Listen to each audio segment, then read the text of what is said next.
नमस्कार दोस्तों, मैं स्मित मिश्रा स्वागत करता हूं एक बार फिर से आप सभी का एमजेटी एजुकेशन में। दोस्तों, जुलाई 2022 का मंथली करंट अफेयर का पहला पार्ट में लेकर के आ चुका हूं।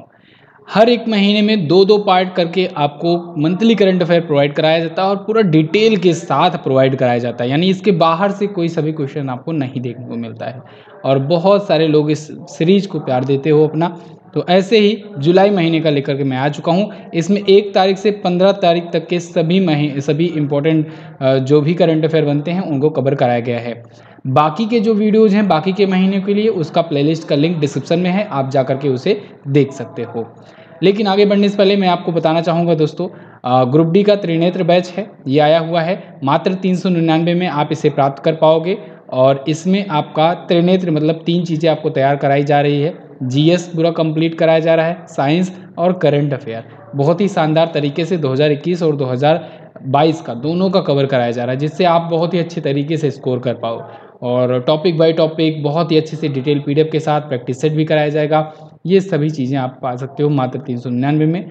और अभी जब मैं ये वीडियो बना रहा हूँ तब के लिए तो दोस्तों एक खास ऑफर चल रहा है। आप कूपन कोड में अगर यूज़ करते हैं महादेव MAHADEV तो आपको मिल जाएगा 20% का डिस्काउंट इसके बाद भी। तो आप अभी इसका फ़ायदा उठा सकते हैं। MJT ऐप पर जा करके, MJT app Google play store से आप डाउनलोड कर पाएंगे और वीडियो कोर्स सेक्शन में प्राप्त कर पाएंगे। कोई भी प्रॉब्लम आए तो व्हाट्सएप का आइकन जो बना होगा उस पर क्लिक करना, पहुंच जाओगे और डाउट आपका सॉल्व कराया जाएगा। तो चलिए शुरू करते हैं current affair, monthly current affair जुलाई महीने का। पहला क्वेश्चन आपके सामने, हाल ही में किस देश ने ब्रिक्स समूह में शामिल होने के लिए आवेदन किया है? तो ब्रिक्स समूह आपको पता होगा दोस्तों, ब्रिक्स जो है BRICS, ये 5 देशों का एक संगठन है। कौन कौन से देश है 5? इन्हीं के नाम से स्पष्ट है, ब्राज़ील, रसिया, इंडिया, चाइना और साउथ अफ्रीका। लास्ट बार साउथ अफ्रीका 2010 में जुड़ा था, तब से कोई कंट्री नहीं जुड़ी है। लेकिन अभी 2 कंट्रीज हैं, ईरान और अर्जेंटीना, इन्होंने इंटरेस्ट दिखाया है कि हमें भी शामिल कर लो। तो अगर ये दोनों देश जुड़ जाते हैं तो नाम क्या हो जाना चाहिए इसका? ब्रिक्सिया हो जाना चाहिए, ठीक है ना। ईरान और अर्जेंटीना भी हो जाएगा। तो फिलहाल वो तो बात की बात है, अभी देखना होगा कि अप्रूवल मिलता है कि नहीं। फिलहाल ये दोनों देश शामिल होने के लिए आवेदन कर दिए हैं। ब्रिक्स आप देख पाओगे। इस बार दोस्तों ब्रिक्स समिट की 14वीं बैठक थी और 14वीं बैठक कहाँ पर हुई? ये चाइना में हुई।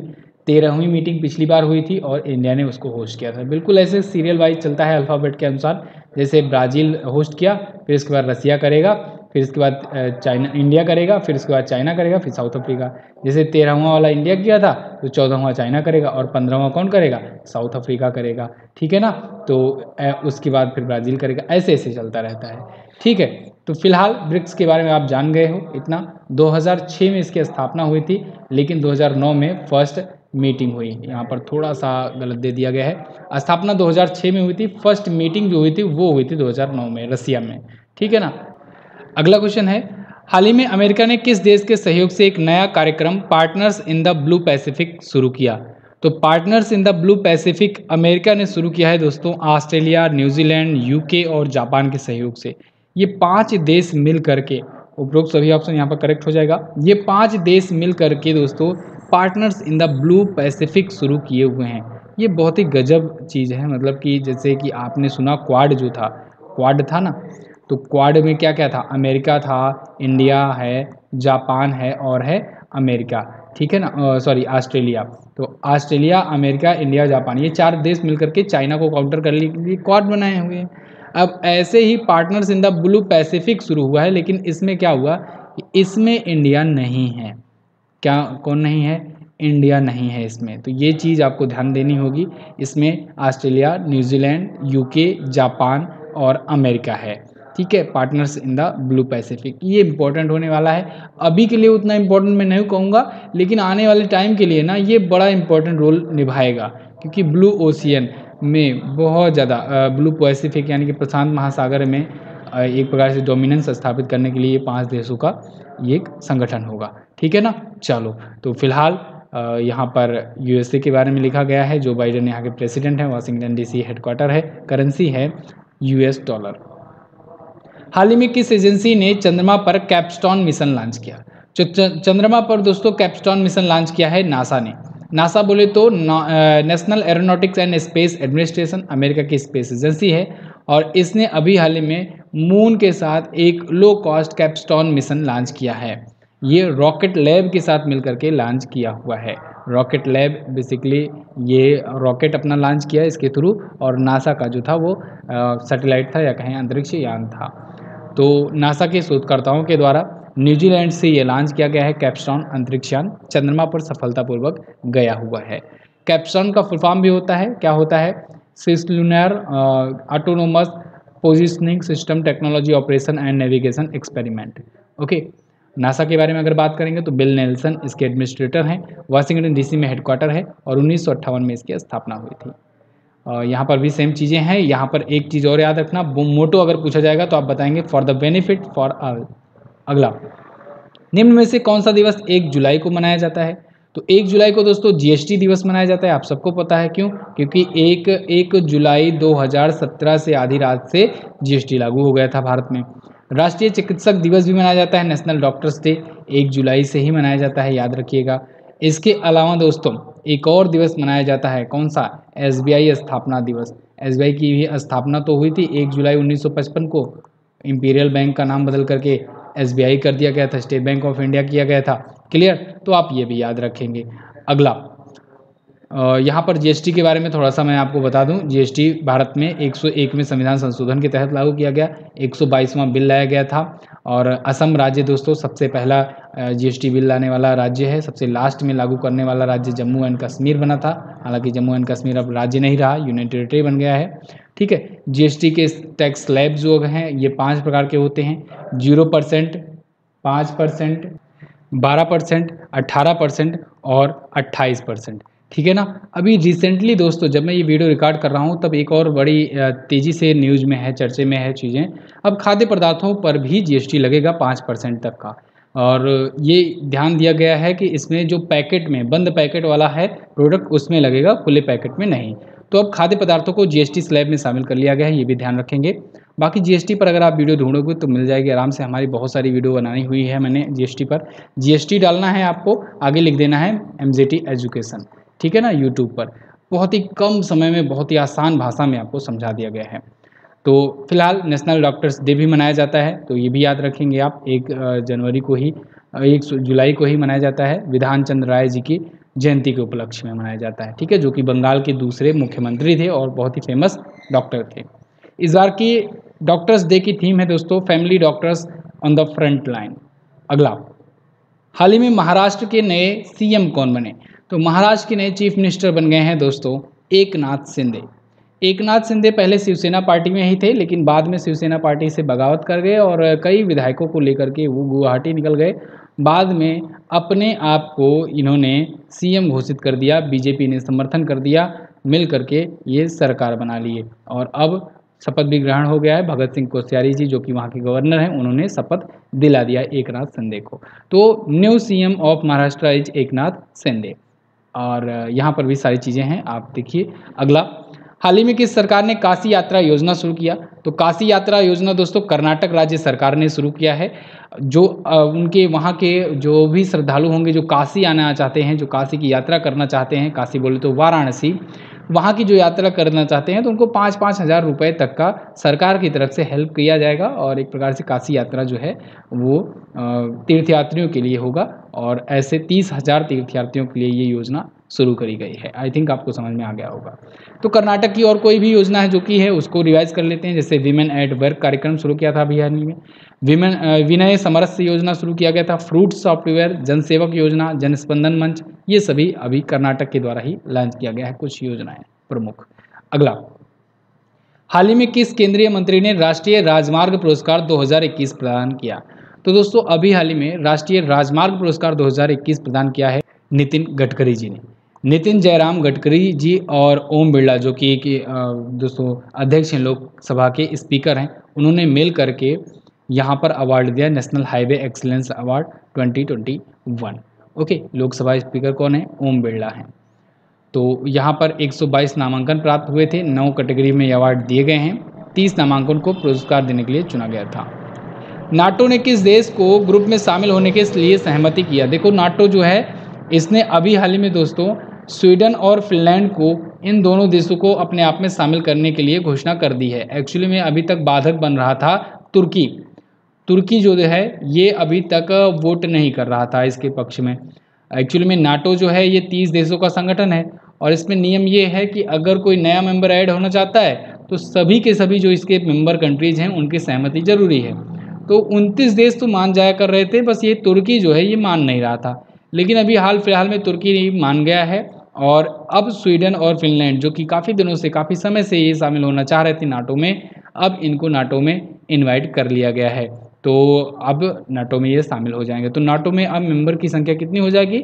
32 हो जाएगी इसके शामिल होने के बाद। वैसे नाटो के बारे में अगर बात करें तो इस पर यहाँ लगी, मैंने आपको वीडियो भी दी हुई थी। 1949 में इसकी स्थापना हुई थी, तब 12 देश मिलकर के ही स्थापित किए थे।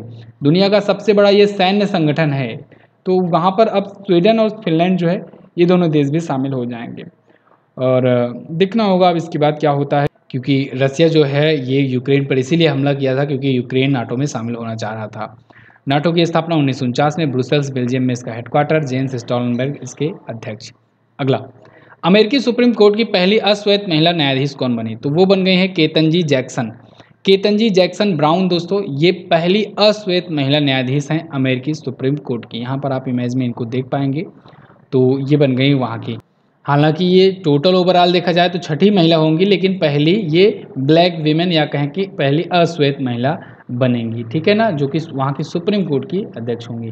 भारत में भी और पाकिस्तान में भी अनाउंस हो चुका है कि कौन कौन आने वाले टाइम पर बनने वाली हैं पहली महिला चीफ जस्टिस। तो देखिए पाकिस्तान में तो दोस्तों आयशा मलिक बनेंगी और भारत में बनेंगी बीबी नागरत्ना जी। जस्टिस बीबी नागरत्ना ये भारत की पहली महिला मुख्य न्यायाधीश होंगी, यानी चीफ जस्टिस ऑफ इंडिया होंगी 2027 में। अगला, हाल ही में गेल के नए चेयरमैन कौन बने? तो गेल के दोस्तों नए चेयरमैन बने हैं, गेल यानी कि gas authority of India limited के नए चेयरमैन बने हैं संदीप कुमार गुप्ता। संदीप कुमार गुप्ता, यहाँ पर आप देख पाओगे article, picked up to be next chairman of GAIL. तो गेल के अब ये नए चेयरमैन होंगे या कहें कि नए महानिदेशक होंगे। 2026 तक इनका कार्यकाल रहेगा। और गेल जो है एक महारत्न कंपनी है, नई दिल्ली में इसका हेडक्वार्टर है। 1984 में इसकी स्थापना हुई थी। भारत में टोटल महारत्न कंपनियों की संख्या 11 है। 11वीं महारत्न कंपनी PFCL यानी कि पावर फाइनेंस कॉर्पोरेशन लिमिटेड है। अगला, हाल ही में FATF के नए अध्यक्ष कौन बने? FATF के नए अध्यक्ष दोस्तों बन गए हैं टी राजा कुमार। कौन? टी राजा कुमार। FATF बोले तो फाइनेंशियल एक्शन टास्क फोर्स, तो फाइनेंशियल एक्शन टास्क फोर्स के ये नए अध्यक्ष बनेंगे। देखिए यहाँ पर ये इंडिया के नहीं हैं, नाम ले सुनकर के कंफ्यूज मत होना, ये सिंगापुर के हैं टी राजा कुमार। सिंगापुर से T Raja Kumar appointed president of financial action task force, business standard का ये आर्टिकल है। तो देखो यहाँ पर क्या हुआ कि मार्कस प्लेयर की जगह पर ये अब आ गए हैं। ये सिंगापुर में गृह मंत्रालय और पुलिस बल में भी काम कर चुके हैं, काफ़ी ज़्यादा एक्सपीरियंस रखते हैं। FATF जो है ये 1989 में स्थापित हुआ था, पेरिस में, फ्रांस में इसका हेडक्वार्टर है। FATF एक ऐसी संस्था है जो ये चेक करती है कौन सा देश जो है ये टेरर फंडिंग को या टेररिज्म को सपोर्ट करता है, कौन सा नहीं करता है, कौन कितना ज़्यादा सही है, सुटेबल है कहाँ पर इन्वेस्टमेंट वगैरह के लिए। तो इसीलिए फाइनेंशियल एक्शन टास्क फोर्स का गठन किया गया और इसके तहत जो ब्लैक लिस्टेड होते हैं या फिर जो ग्रे लिस्ट में डाले जाते हैं जैसे पाकिस्तान वगैरह, इन सब पर यह आरोप रहता है कि ये अपने देश में टेररिज्म को ख़त्म करने में कामयाब नहीं हो पा रहे हैं और साथ ही साथ कहीं ना कहीं यहाँ पर टेरर फंडिंग भी की जा रही है, हवाला कारोबारी भी चल रहे हैं, काम कर रहे हैं। हाल ही में किसने टेस्ट क्रिकेट मैच में 1 ओवर में सर्वाधिक रन बनाने का विश्व रिकॉर्ड बनाया? तो टेस्ट क्रिकेट मैच में दोस्तों 1 ओवर में सबसे ज़्यादा रन बनाने का रिकॉर्ड किसी बैट्समैन में नहीं, एक बॉलर ने बनाया है, वो भी इंडिया के बॉलर जसप्रीत बुमराह ने। 1 ओवर में इन्होंने अपने बल्ले से 29 रन बनाए। ओवरऑल 1 ओवर में 35 रन बने गए, ये जिस ओवर में खेल रहे थे। इन्होंने दोस्तों ब्रायन लारा का रिकॉर्ड तोड़ा है, ये बहुत बड़ी बात है। जसप्रीत बुमराह भारतीय टीम के फास्ट बॉलर हैं।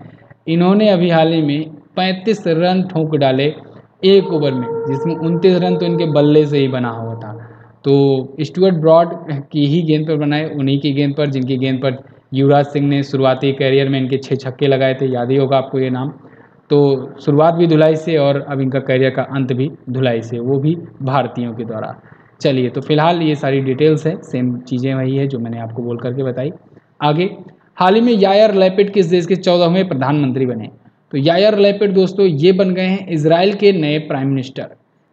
इजराइल के जो प्राइम मिनिस्टर थे नेफ्ताली बेनेट, उनकी जगह पर अब आ गए हैं यायर लैपिड। यहाँ पर आप आर्टिकल देख पाओगे, PM Modi congratulated Yair Lapid for becoming 14th prime minister of Israel. तो ये एक अनुभवी पत्रकार रहे हैं और 14वें प्रधानमंत्री अब होंगे यहाँ पर। ठीक है, इनका कार्यकाल हालांकि बहुत ज़्यादा कम रहेगा, सिर्फ 5 महीनों तक का इनका कार्यकाल रहेगा। उसके बाद फिर दोबारा से जो होगा नेफ्ताली बेनेट बन सकते हैं या फिर चुनाव हो सकता है। इजराइल की करेंसी होती है न्यू शकेल और जेरूसलम होती है यहाँ की कैपिटल। अगला क्वेश्चन देखते हैं। देखिए दोस्तों, ये सारी चीज़ें जो है ना डेली करंट अफेयर में बहुत ज़्यादा डिटेल के साथ बताया जाता है, मैप भी शो कराया जाता है, तो जिससे आप अच्छे से लोकेशन वगैरह सब कुछ देख सकते हो। तो आप लोग कोशिश किया करो डेली करंट अफेयर ज़रूर देखा करो। अगर डेली करंट अफेयर का टाइम नहीं निकाल पा रहे हो 20 मिनट का, तो भी निकालो, कोई और चारा नहीं है। ठीक है ना, ज़रूरी है। डेली करंट अफेयर देखोगे तो इससे आपका दिमाग बहुत ज़्यादा विकसित होगा। अगला है, हाल ही में मिस इंडिया वर्ल्ड 2022 का खिताब किसने जीता? तो मिस इंडिया वर्ल्ड 2022 का खिताब जीत लिया है सिनी शेट्टी ने। सिनी शेट्टी आप यहाँ पर इमेज में देख पाएंगे, ये कर्नाटका की हैं और इन्होंने जीत लिया है ये खिताब, फेमिना मिस इंडिया वर्ल्ड 2022 का खिताब।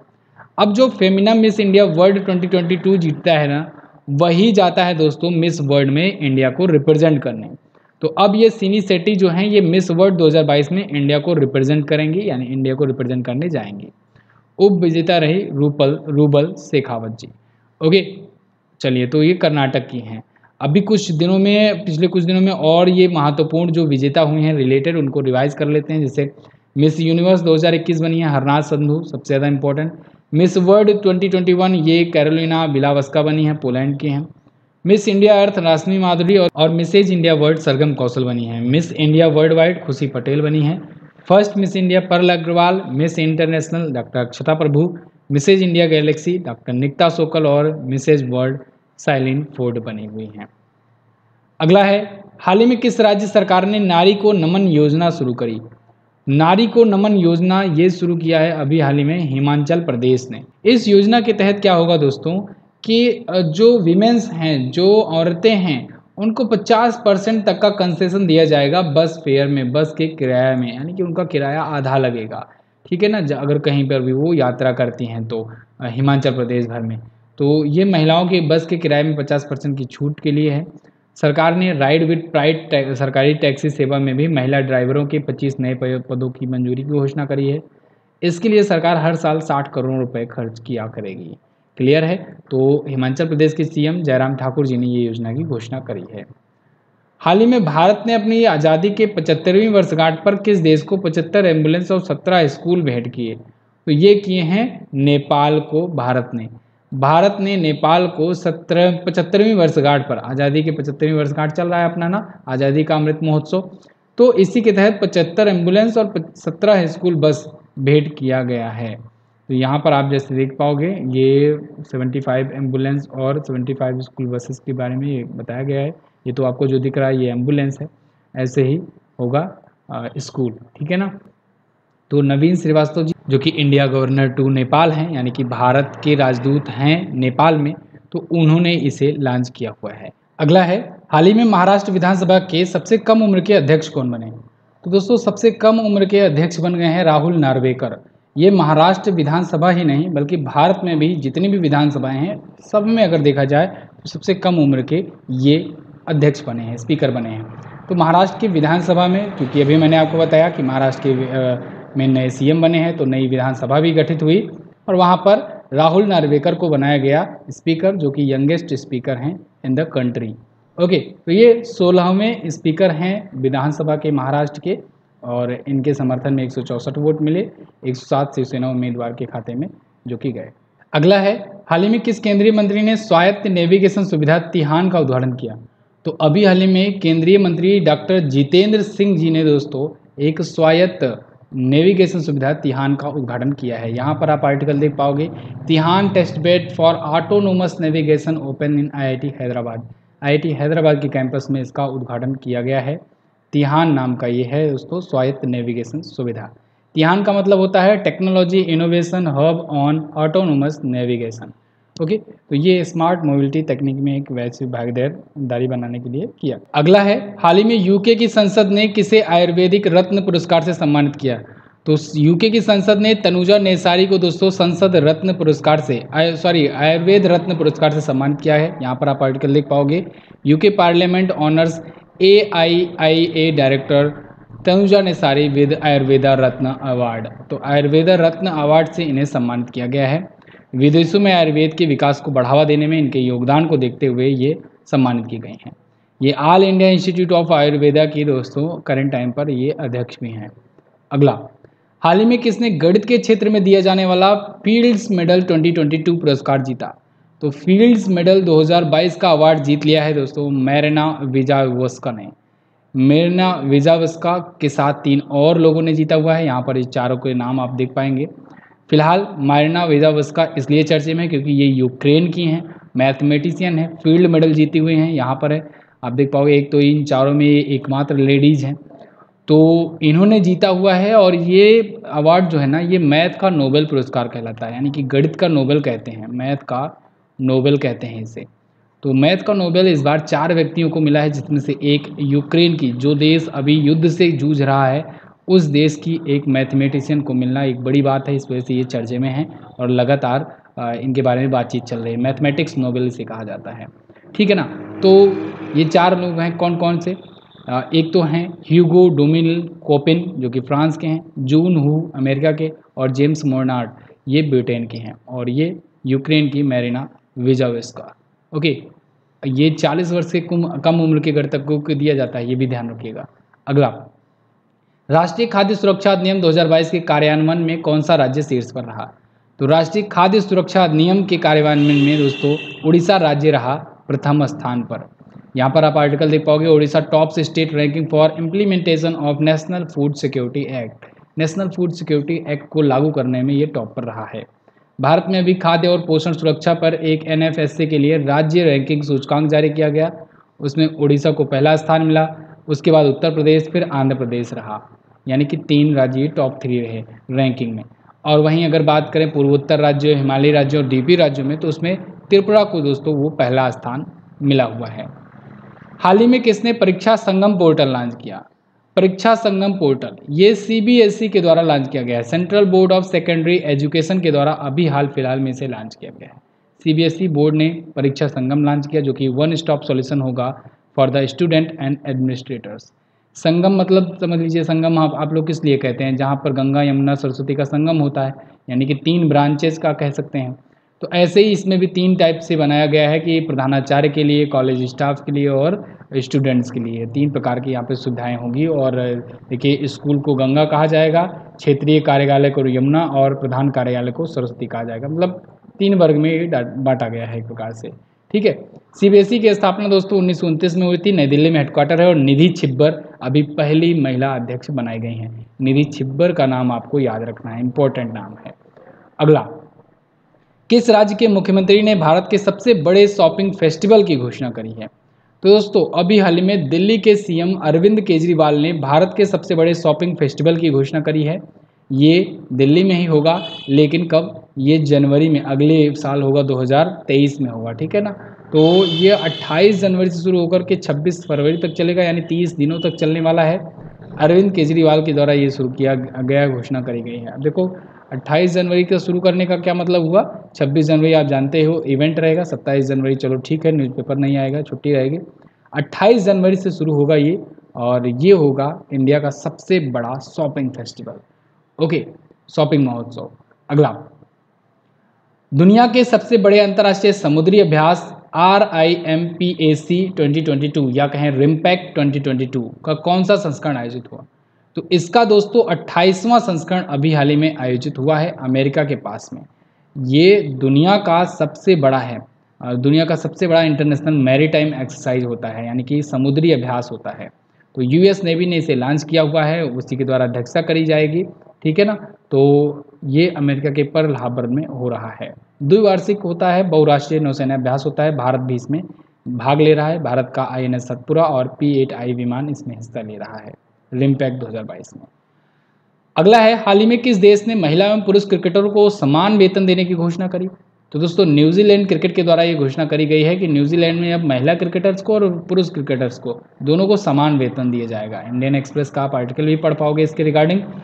तो अब न्यूजीलैंड में ये चीज़ें 1 अगस्त 2022 से लागू हो जाएंगी। न्यूजीलैंड की पुरुष टीम ने दोस्तों अभी पहला वर्ल्ड टेस्ट चैंपियनशिप जीता है 2020 में जो हुआ था, इसको भी आप याद रखेंगे। और T20 वर्ल्ड कप में ये रनर अप रही थी और ओडीआई वर्ल्ड कप में भी ये रनर अप रही थी, तो ये भी आप याद रखेंगे। और ग्रुप डी का जीएस बैच जैसे कि मैंने शुरुआत में जिक्र किया आपसे, यहाँ पर लाइव प्लस रिकॉर्डेड क्लासेस मिलेंगी, आपको डिटेल पीडीएफ मिलेगी।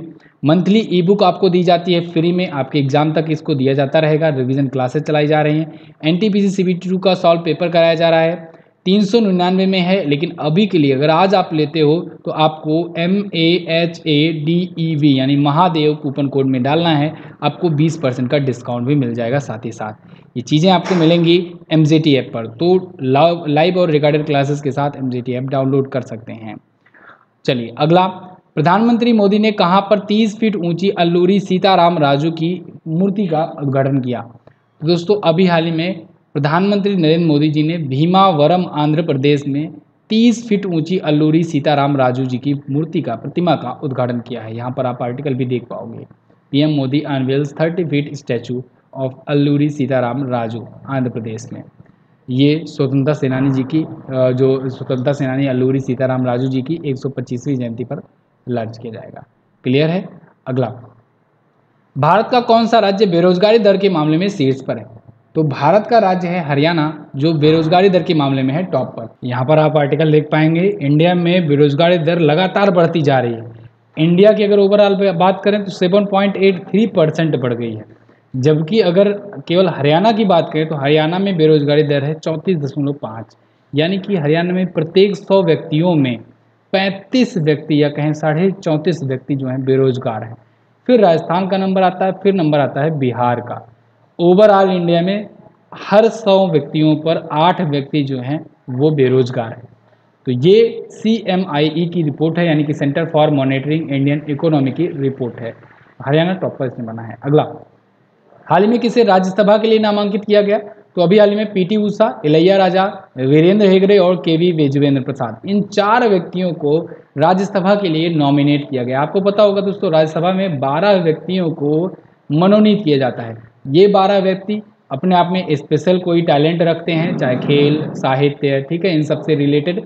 तो ऐसे ही यहाँ पर भी आप PT ऊषा को जानते होंगे। PT ऊषा दोस्तों धावक रही हैं, तो यानी खेल से ये संबंधित हैं, ठीक है। तो ऐसे ही ये 4 जो हैं इनको किया गया है, शामिल किया गया है, जिसमें कि इलैया राजा जो हैं ये संगीत उस्ताद हैं, तो एक प्रकार से संगीतज्ञ हैं। साहित्य से जोड़ लीजिए इनको। आध्यात्मिक नेता हैं वीरेंद्र हेगड़े, पटकथा लेखक हैं KV वेजेंद्र प्रसाद, ठीक है ना। तो और स्पोर्ट्स हैं PT ऊषा। तो इन 4 को अभी हाल ही में BJP के द्वारा शामिल किया गया है, मतलब कि मनोनीत किया गया है एक प्रकार से राज्यसभा के लिए। क्लियर है।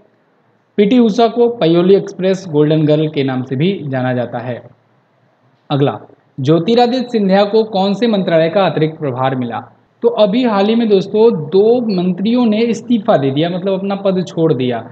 एक तो अभी मुख्तार अब्बास नकवी जी ने और एक रामचंद्र प्रसाद जी ने, इन दोनों ने अपना पद छोड़ दिया, मंत्रालय छोड़ दिया। तो इस वजह से ज्योतिरादित्य सिंधिया और स्मृति ईरानी, इन दोनों को अतिरिक्त प्रभार दे दिया गया। ये दोनों पहले से ही केंद्रीय मंत्री हैं। तो उसमें ज्योतिरादित्य सिंधिया जी को दोस्तों इस्पात मंत्रालय दे दिया गया है। वैसे ये पहले उड्डयन मंत्री तो थे ही, इस्पात मंत्रालय भी अब संभालेंगे। वहीं अल्पसंख्यक मामलों का मंत्रालय स्मृति ईरानी जी संभालेंगे। यहाँ पर आप आर्टिकल देख पाओगे, Smriti Irani, Jyotiraditya Scindia get additional charge of minority affairs and steel ministers, ठीक है ना। तो जैसे कि मैंने आपको बताया, अल्पसंख्यक मामलों का प्रभार स्मृति ईरानी को मिला हुआ है। मुख्तार अब्बास नकवी और रामचंद्र प्रसाद सिंह जी तत्काल प्रभाव से केंद्रीय मंत्री पद से इस्तीफा दिए और उनका मंत्रालय जो है वह इन दोनों के हाथ में चला गया। स्मृति ईरानी जी ये महिला एवं बाल विकास मंत्री हैं और ज्योतिरादित्य सिंधिया नागरिक उड्डयन मंत्री हैं। हाल ही में किस पुलिस बल ने ऑपरेशन नारकोस चलाकर अवैध नशीले पदार्थ जब्त किए? तो दोस्तों RPF ने चलाया ऑपरेशन नारकोस और इसके तहत अवैध नशीले पदार्थ जब्त किए ट्रेनों में। RPF समय समय पर तरह तरह के अभियान चलाती रहती है और उसके तहत दोस्तों, अभियान के तहत जो अपना मकसद होता है वो पूरा करती है। तो ऐसे ही ऑपरेशन नारकोस चला गया था अभी RPF के द्वारा, यानी रेलवे प्रोटेक्शन फोर्स के द्वारा। इससे पहले भी RPF ने कई सारे अभियान चलाए, जो कि यहाँ पर आपको लिखा मिल जाएगा। ऑपरेशन उपलब्ध, टिकट माफियाओं को पकड़ने के लिए, ऑपरेशन आहट मानव तस्करी को रोकने के लिए, मिशन अमानत यात्रियों के खोए हुए सामान को ट्रैक करने के लिए, ऑपरेशन सतर्क अवैध तंबाकू उत्पादों के परिवहन को रोकने के लिए, और ऑपरेशन नारकोस जो कि नशीले पदार्थों की तस्करी के खिलाफ चलाया गया है। आरपीएफ के बारे में बात करेंगे तो 1872 में इसकी स्थापना हुई थी। इसका हेडक्वार्टर नई दिल्ली में है। संजय चंदर जी इसके अध्यक्ष हैं वर्तमान में। दोस्तों इतनी ज़्यादा डिटेल शायद ही आपको कहीं पर करंट अफेयर मिले, तो आप लोग प्लीज़ लाइक और शेयर जरूर कर दिया करो। आप वादा करो हमसे कि 1 लाइक करोगे और कम से कम 5 शेयर जरूर करोगे। 5 शेयर जरूर करना, ठीक है ना। अगला, हाल ही में किस देश के पूर्व प्रधानमंत्री की गोली मारकर हत्या कर दी गई? तो दोस्तों ये न्यूज़ बहुत ज़्यादा चर्चे में रही थी। जापान के पूर्व प्रधानमंत्री शिंजो आबे, जो कि भारत के बहुत अच्छे दोस्त भी थे, इनकी गोली मार करके हत्या कर दी गई जापान में। एक सभा को संबोधित कर रहे थे, ये एक वहाँ पर चुनाव प्रचार के लिए गए हुए थे, वहाँ पर पीछे से किसी ने गोली मार करके इनकी हत्या कर दी। तो शिंजो आबे जो कि 1954 में पैदा हुए थे, 2022 में इनकी मृत्यु हुई। इनको भारत का दोस्तों दूसरा नागरिक सम्मान पद्म विभूषण भी दिया जा चुका है। पद्म विभूषण से भी ये सम्मानित थे। तो इनका निधन हो गया है। ये बहुत बड़े बड़े स्टेप उठाए थे चाइना के खिलाफ भी, खास करके भारत के सपोर्ट में। इन्होंने ही दोस्तों क्वाड को दोबारा से स्थापित करने में, इसको जीवंत करने में बड़ा अहम रोल निभाया था। क्वाड जो है ना, जापान, ऑस्ट्रेलिया, इंडिया और अमेरिका का एक ग्रुप है जो कि चाइना को काउंटर करने के लिए स्थापित किया गया है, ये इन्हीं की देन थी। तो ये समझ लो कि चाइना में इसीलिए सेलिब्रेशन भी हो रहा था वहाँ के नागरिकों के द्वारा एक प्रकार से कि ये भले चला गया, लेकिन इंडिया के लिए तो समझ लो बहुत खास दोस्त थे ये। फिलहाल वहाँ के प्राइम मिनिस्टर हैं फुमियो किशिदा। अगला, पीयूष गोयल के इस्तीफे के बाद G20 के नए शेरपा कौन बनेंगे? तो G20 के नए शेरपा बनेंगे अमिताभ कांत। अमिताभ कांत दोस्तों नीति आयोग के पहले CEO थे अभी इससे पहले, लेकिन अभी वो इस्तीफा दे दिए, मतलब उनका पद एक प्रकार से कार्यकाल पूरा हो गया, दूसरे CEO बने हैं। आप मुझे कमेंट करके बताएंगे नीति आयोग के नए CEO कौन बने हैं। तो फिलहाल G20 के नए शेरपा अब अमिताभ कांत होंगे, पीयूष गोयल जी की जगह पर आएंगे। ठीक है, इससे पहले पीयूष गोयल थे। आपको पता होना चाहिए 2023 में भारत ही मेज़बानी करने जा रहा है G20 की, यानी अगली साल भारत ही में मेज़बानी करेगा, और ये मेज़बानी 2022 के दिसंबर महीने से ही मिल जाएगी भारत को। ओके, तो ये सारी चीज़ें हैं। और पीयूष गोयल जी कपड़ा मंत्री, वाणिज्य और उद्योग मंत्री और उपभोक्ता मामले, खाद्य और सार्वजनिक वितरण मंत्री ये हैं। ठीक है, अगला देखते हैं। IMF की पूर्व मुख्य अर्थशास्त्रियों की दीवार पर प्रदर्शित होने वाली पहली महिला कौन बनी? तो वो बन गए हैं दोस्तों गीता गोपीनाथ जी। गीता गोपीनाथ ये भारतीय हैं और IMF की पूर्व मुख्य अर्थशास्त्रियों की दीवार पर ये प्रदर्शित होने वाली बन गई हैं पहली महिला। ठीक है, अच्छा, ये दूसरी भारतीय बनी है, ये भी ध्यान रखना है। इससे पहले एक और भारतीय ये कारनामा कर चुका है। भारत के महान इकोनॉमिस्ट माने जाने वाले दोस्तों रघुराम राजन जी, जो कि RBI के गवर्नर भी रह चुके हैं, इनको भी वहाँ पर शामिल किया जा चुका है, मतलब कि इस दीवार पर ये भी, इनकी भी तस्वीर लगी हुई है। फिलहाल गीता गोपीनाथ की अगर बात करें तो IMF में अभी टाइम पर ये दूसरी सर्वोच्च अधिकारी हैं। ठीक है, पहले पर कौन है? क्रिस्टलिना जॉर्जिवा, जो कि वहाँ की सेक्रेटरी में समझ लो एक प्रकार से जनरल सेक्रेटरी हैं, सबसे बड़े हैं। ठीक है, IMF बोले तो international monetary fund Washington DC में हेडक्वार्टर है। 1944-45 में स्थापना हुई थी।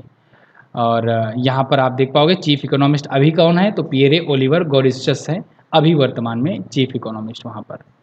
अगला, हाल ही में भारतीय उद्योग परिसंघ के नए अध्यक्ष कौन बनाए गए थे? तो भारतीय उद्योग परिसंघ के नए अध्यक्ष दोस्तों बना दिए गए हैं R दिनेश, यानी ए ऑप्शन आपका होगा करेक्ट। यहाँ पर आप आर्टिकल देख पाओगे संजीव पुरी इलेक्टेड CII का, यानी कॉन्फेडरेशन ऑफ इंडियन इंडस्ट्री का VP, यानी कि vice president for the financial year 2023, लेकिन R दिनेश को एज ए प्रेसिडेंट नियुक्त किया गया है। तो R दिनेश जो होंगे ये प्रेसिडेंट होंगे CII के, यानी भारतीय उद्योग परिसंघ के, और वहीं पर संजीव पुरी जी को उपाध्यक्ष नियुक्त किया गया है। CII की स्थापना 1895 में हुई थी, नई दिल्ली में इसका हेडक्वार्टर है। अगला, हाल ही में रक्षा मंत्रालय ने किस बैंक को स्वदेशी खरीद में वित्तीय सेवाएं प्रदान करने को मंजूरी दी है?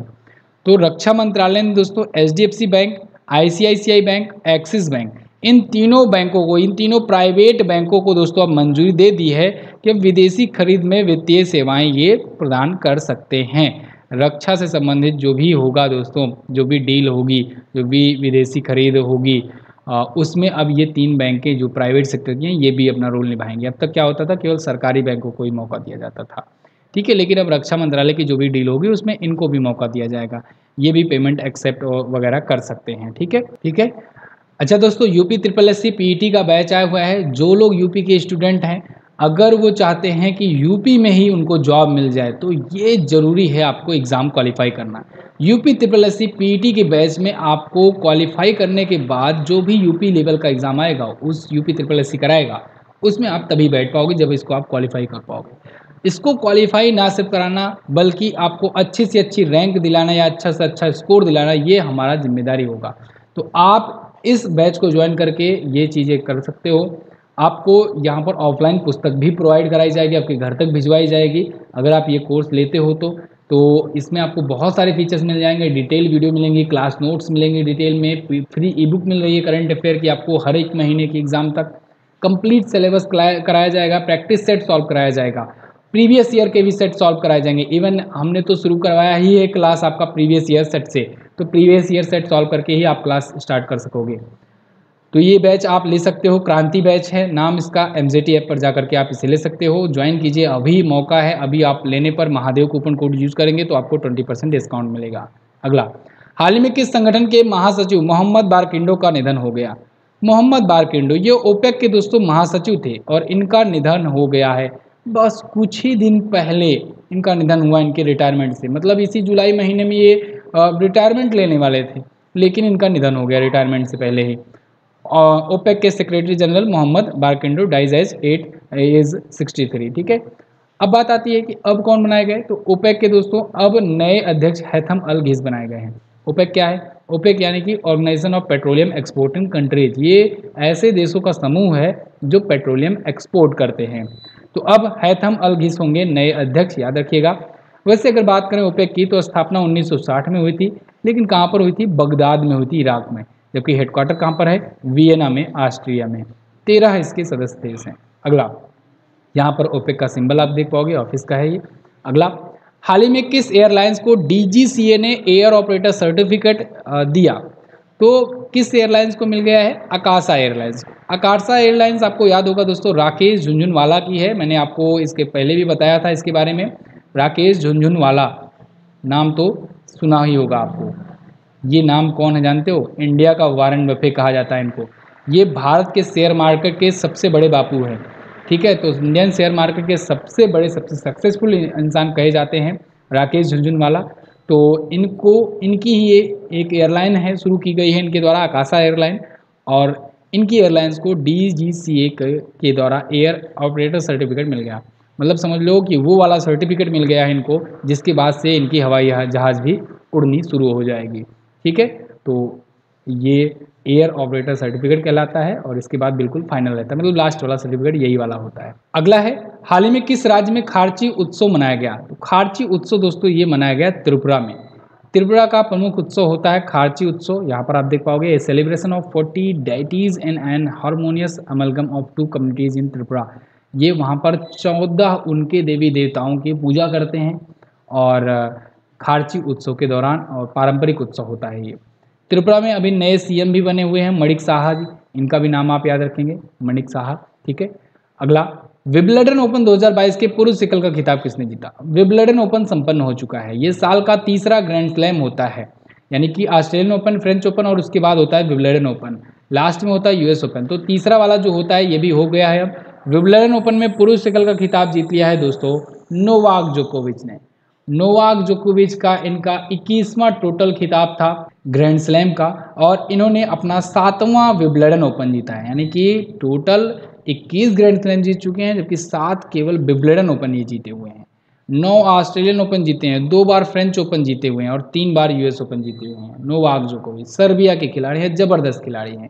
वैसे अगर बात किया जाए सबसे ज़्यादा किसने ग्रैंड स्लैम जीते हैं, तो आप बताएंगे राफेल नडाल, 22 ग्रैंड स्लैम जीते हैं सबसे ज़्यादा।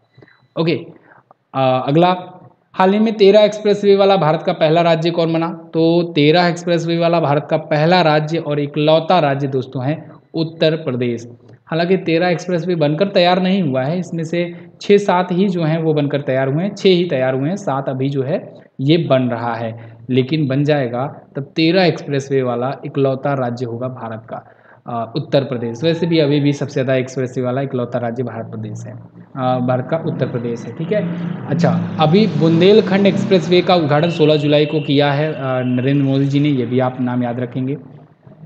विश्व जनसंख्या दिवस कब मनाया जाता है? विश्व जनसंख्या दिवस दोस्तों प्रत्येक वर्ष 11 जुलाई को मनाया जाता है, वर्ल्ड पॉपुलेशन डे। अभी बताया गया था, एक यूएनओ की रिपोर्ट आई थी, उसने बताया था कि 2023 में ना हम लोग चाइना को भी पीछे कर देंगे, यानी कि भारत की जो पॉपुलेशन होगी वो चाइना से भी आगे निकल जाएगी 2023 में। ये इंपॉर्टेंट पॉइंट है, याद रखिएगा। एक्स्ट्रा पॉइंट भी मैंने आपको बता दिया है, लेकिन आप याद रखेंगे, बहुत इंपॉर्टेंट है। फिलहाल वर्ल्ड पॉपुलेशन डे की अगर थीम की बात करें तो इस बार थीम तो बहुत ज़्यादा लंबी है, इसलिए पूछे जाने के चांसेस कम है। ए universe of 8 billion which expect a strong future for all, guaranteeing freedom for and decision for all. ठीक है, तो ये थीम होगी। थीम जब लंबी रहती है तो ऑप्शन में फिट करने में होती है प्रॉब्लम, इस वजह से जो एग्जामिनर होता है वो ऑप्शन में इसको थीम नहीं देता। लेकिन जब थीम छोटी हो, कॉम्पैक्ट हो, बहुत ज़्यादा चांसेस बढ़ जाते हैं आपके एग्जाम में पूछे जाने के। तो आप इसको जरूर ध्यान में रखो और आसान हो जाएगा आपको याद करना। ठीक है ना। फिलहाल अभी चीन के बाद दूसरी सबसे बड़ी आबादी इंडिया में है, लेकिन देखिए 2023 के बाद से तो कहा जा रहा है कि इंडिया की आबादी सबसे ज़्यादा हो जाएगी।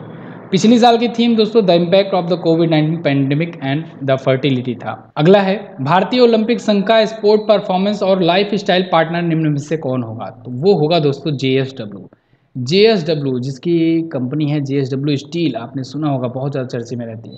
तो JSW कंपनी जो है ये IOA के साथ समझौता किया है as performance and lifestyle partner. ठीक है, तो यानी कि इंडिया का जो भी ऐसा इवेंट होगा फॉरेन में, चाहे वो अब आने वाले टाइम पर चाहे कॉमनवेल्थ गेम हो, चाहे एशियन गेम हो, ठीक है ना, उन सब जगह JSW ग्रुप जो होगा ये पार्टनरशिप में रहेगा भारत के।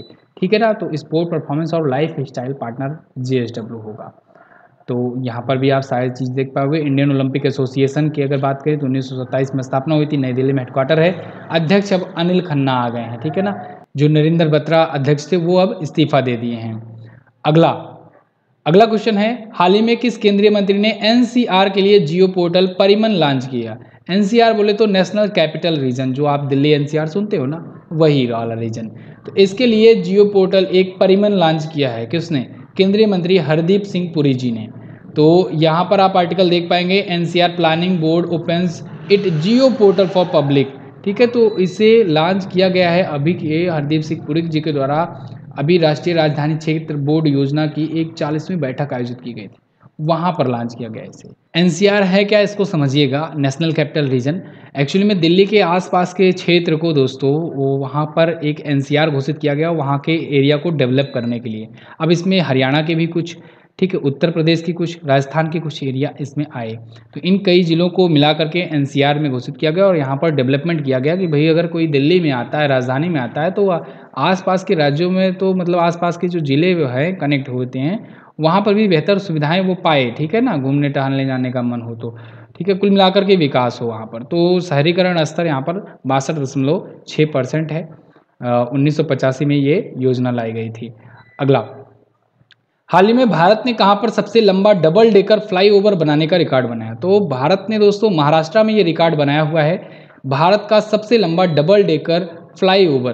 तो यहाँ पर आप देख पाएंगे महाराष्ट्र के नागपुर में ये बना हुआ है। India set world record for building longest double decker bridge in Nagpur.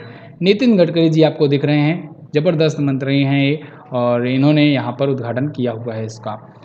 तो ये NHAI यानी कि national highways authority of India के द्वारा और महाराष्ट्र मेट्रो के द्वारा मिल करके बनाया गया है। एक प्रकार से 3.14 किलोमीटर की लंबाई का होगा। विश्व रिकॉर्ड हो गया है भारत के पास। ठीक है, अगला, कौन सा राजमार्ग भारत का पहला एलिवेटेड शहरी राजमार्ग बनेगा? ये भी बड़ा इंपॉर्टेंट क्वेश्चन है। भारत का पहला एलिवेटेड शहरी राजमार्ग ये बनने जा रहा है द्वारका एक्सप्रेसवे। द्वारका एक्सप्रेसवे वो द्वारका धाम गुजरात वाला मत समझिएगा। ये द्वारका एक्सप्रेसवे जो होगा दोस्तों, ये कहाँ पर होगा? ये दिल्ली के पास में होगा। द्वारका को हरियाणा के गुरुग्राम से जोड़ेगा, दिल्ली के द्वारका को। ठीक है ना, तो 9,000 करोड़ रुपए की लागत से ये योजना बनाई जा रही है। एक प्रकार से 29 किलोमीटर लंबाई वाला ये एलिवेटेड राजमार्ग बनाया जा रहा है। एलिवेटेड शहरी राजमार्ग होगा ये। ठीक है, तो नॉर्दर्न पेरिफेरल रोड के नाम से इसे जाना जाएगा, और द्वारका एक्सप्रेसवे भी आप कह सकते हैं। अगला, हाल ही में भारतीय इंटरनेट के जनक का निधन हो गया, उनका क्या नाम था? भारतीय इंटरनेट के जनक का नाम याद रख लीजिए, बीके सिंघल था। बीके सिंघल जी का अभी निधन हो गया है। ये वीएसएनएल के यानी कि विदेश सेवा निगम लिमिटेड के ये चीफ रह चुके हैं। इन्हें father of internet in India कहा जाता था। बीके सांग्याल कह सकते हैं, सांग्याल कहिए ज़्यादा सही होगा बीके सांग्याल, ठीक है। और सिंघल यहाँ लिख उठा है, चलिए सांग्याल मैं कर देता हूँ। बीके सांग्याल का निधन हो गया है। भारत में इंटरनेट क्रांति का जनक इन्हें माना जाता है। 1991 में वीएसएनएल का कार्यभार ये संभाले थे। अगला, कौन सा हवाई अड्डा देश का पहला कार्बन न्यूट्रल एयरपोर्ट बनेगा? भारत का पहला कार्बन न्यूट्रल एयरपोर्ट बहुत इंपॉर्टेंट है, तो ये बनेगा दोस्तों कौन सा? लेह एयरपोर्ट। लेह एयरपोर्ट लद्दाख में है, ये बनेगा इंडिया का पहला कार्बन न्यूट्रल एयरपोर्ट। मैंने आपको साथ ही साथ में बताया था इंडिया का पहला कार्बन न्यूट्रल विलेज या कहें कि ग्राम पंचायत, वो कौन सा बना है? वो बना है जम्मू कश्मीर का पल्ली ग्राम। याद रखिएगा, जम्मू कश्मीर का पल्ली ग्राम जो है जम्मू एंड कश्मीर का, ये बना है पहला गांव, ठीक है, कार्बन न्यूट्रल फर्स्ट विलेज बना है जम्मू कश्मीर का पल्ली गांव। दोनों याद रखेंगे, बहुत इंपॉर्टेंट है, ठीक है। अगला देखते हैं, हाल ही में किस केंद्रीय मंत्री ने हर घर तिरंगा कार्यक्रम को मंजूरी दी? तो केंद्रीय गृह मंत्री अमित शाह जी ने हर घर तिरंगा कार्यक्रम को मंजूरी दी है। इस कार्यक्रम के तहत भारत में 15 अगस्त आने वाले स्वतंत्रता दिवस को हर घर में तिरंगा होने का एक टारगेट सेट किया गया है और इसके तहत ज़बरदस्त तरीके से तिरंगे की छपाई चल रही है, तिरंगे का निर्माण कराया जा रहा है दोस्तों। खादी का यूज़ किया जा रहा है, इसके लिए खादी कपड़े का भी बनवाया जा रहा है। तो यानी कि मकसद ये है सरकार का कि हर घर में तिरंगा हो, क्योंकि हम लोग अपना 75वां वर्षगांठ सेलिब्रेट कर रहे हैं, आज़ादी का अमृत महोत्सव सेलिब्रेट कर रहे हैं, ठीक है। अगला, तो यहाँ पर सेम चीज़ें लिखी गई है, कपास, पॉलिस्टर, ऊन, रेशम और खादी पट्टी से बने होंगे और इसका प्रोडक्शन भी बहुत लार्ज स्केल पर किया जा रहा है। आगामी राष्ट्रमंडल खेलों में भारतीय महिला क्रिकेट टीम का नेतृत्व कौन करेगा? तो वो करेंगी हरमनप्रीत कौर, यही सबसे एक्सपीरियंस प्लेयर हैं इस टाइम पर। तो ये आगामी जो कॉमनवेल्थ खेल होगा, कॉमनवेल्थ गेम होगा, उसमें ये भारतीय महिला T20 टीम की ये कप्तान होंगी। अच्छा, एक पॉइंट मैं और आपको बताऊं, कॉमनवेल्थ गेम में ना पहली बार क्रिकेट को शामिल किया जा रहा है, और पहली बार कौन से क्रिकेट को शामिल किया जा रहा है?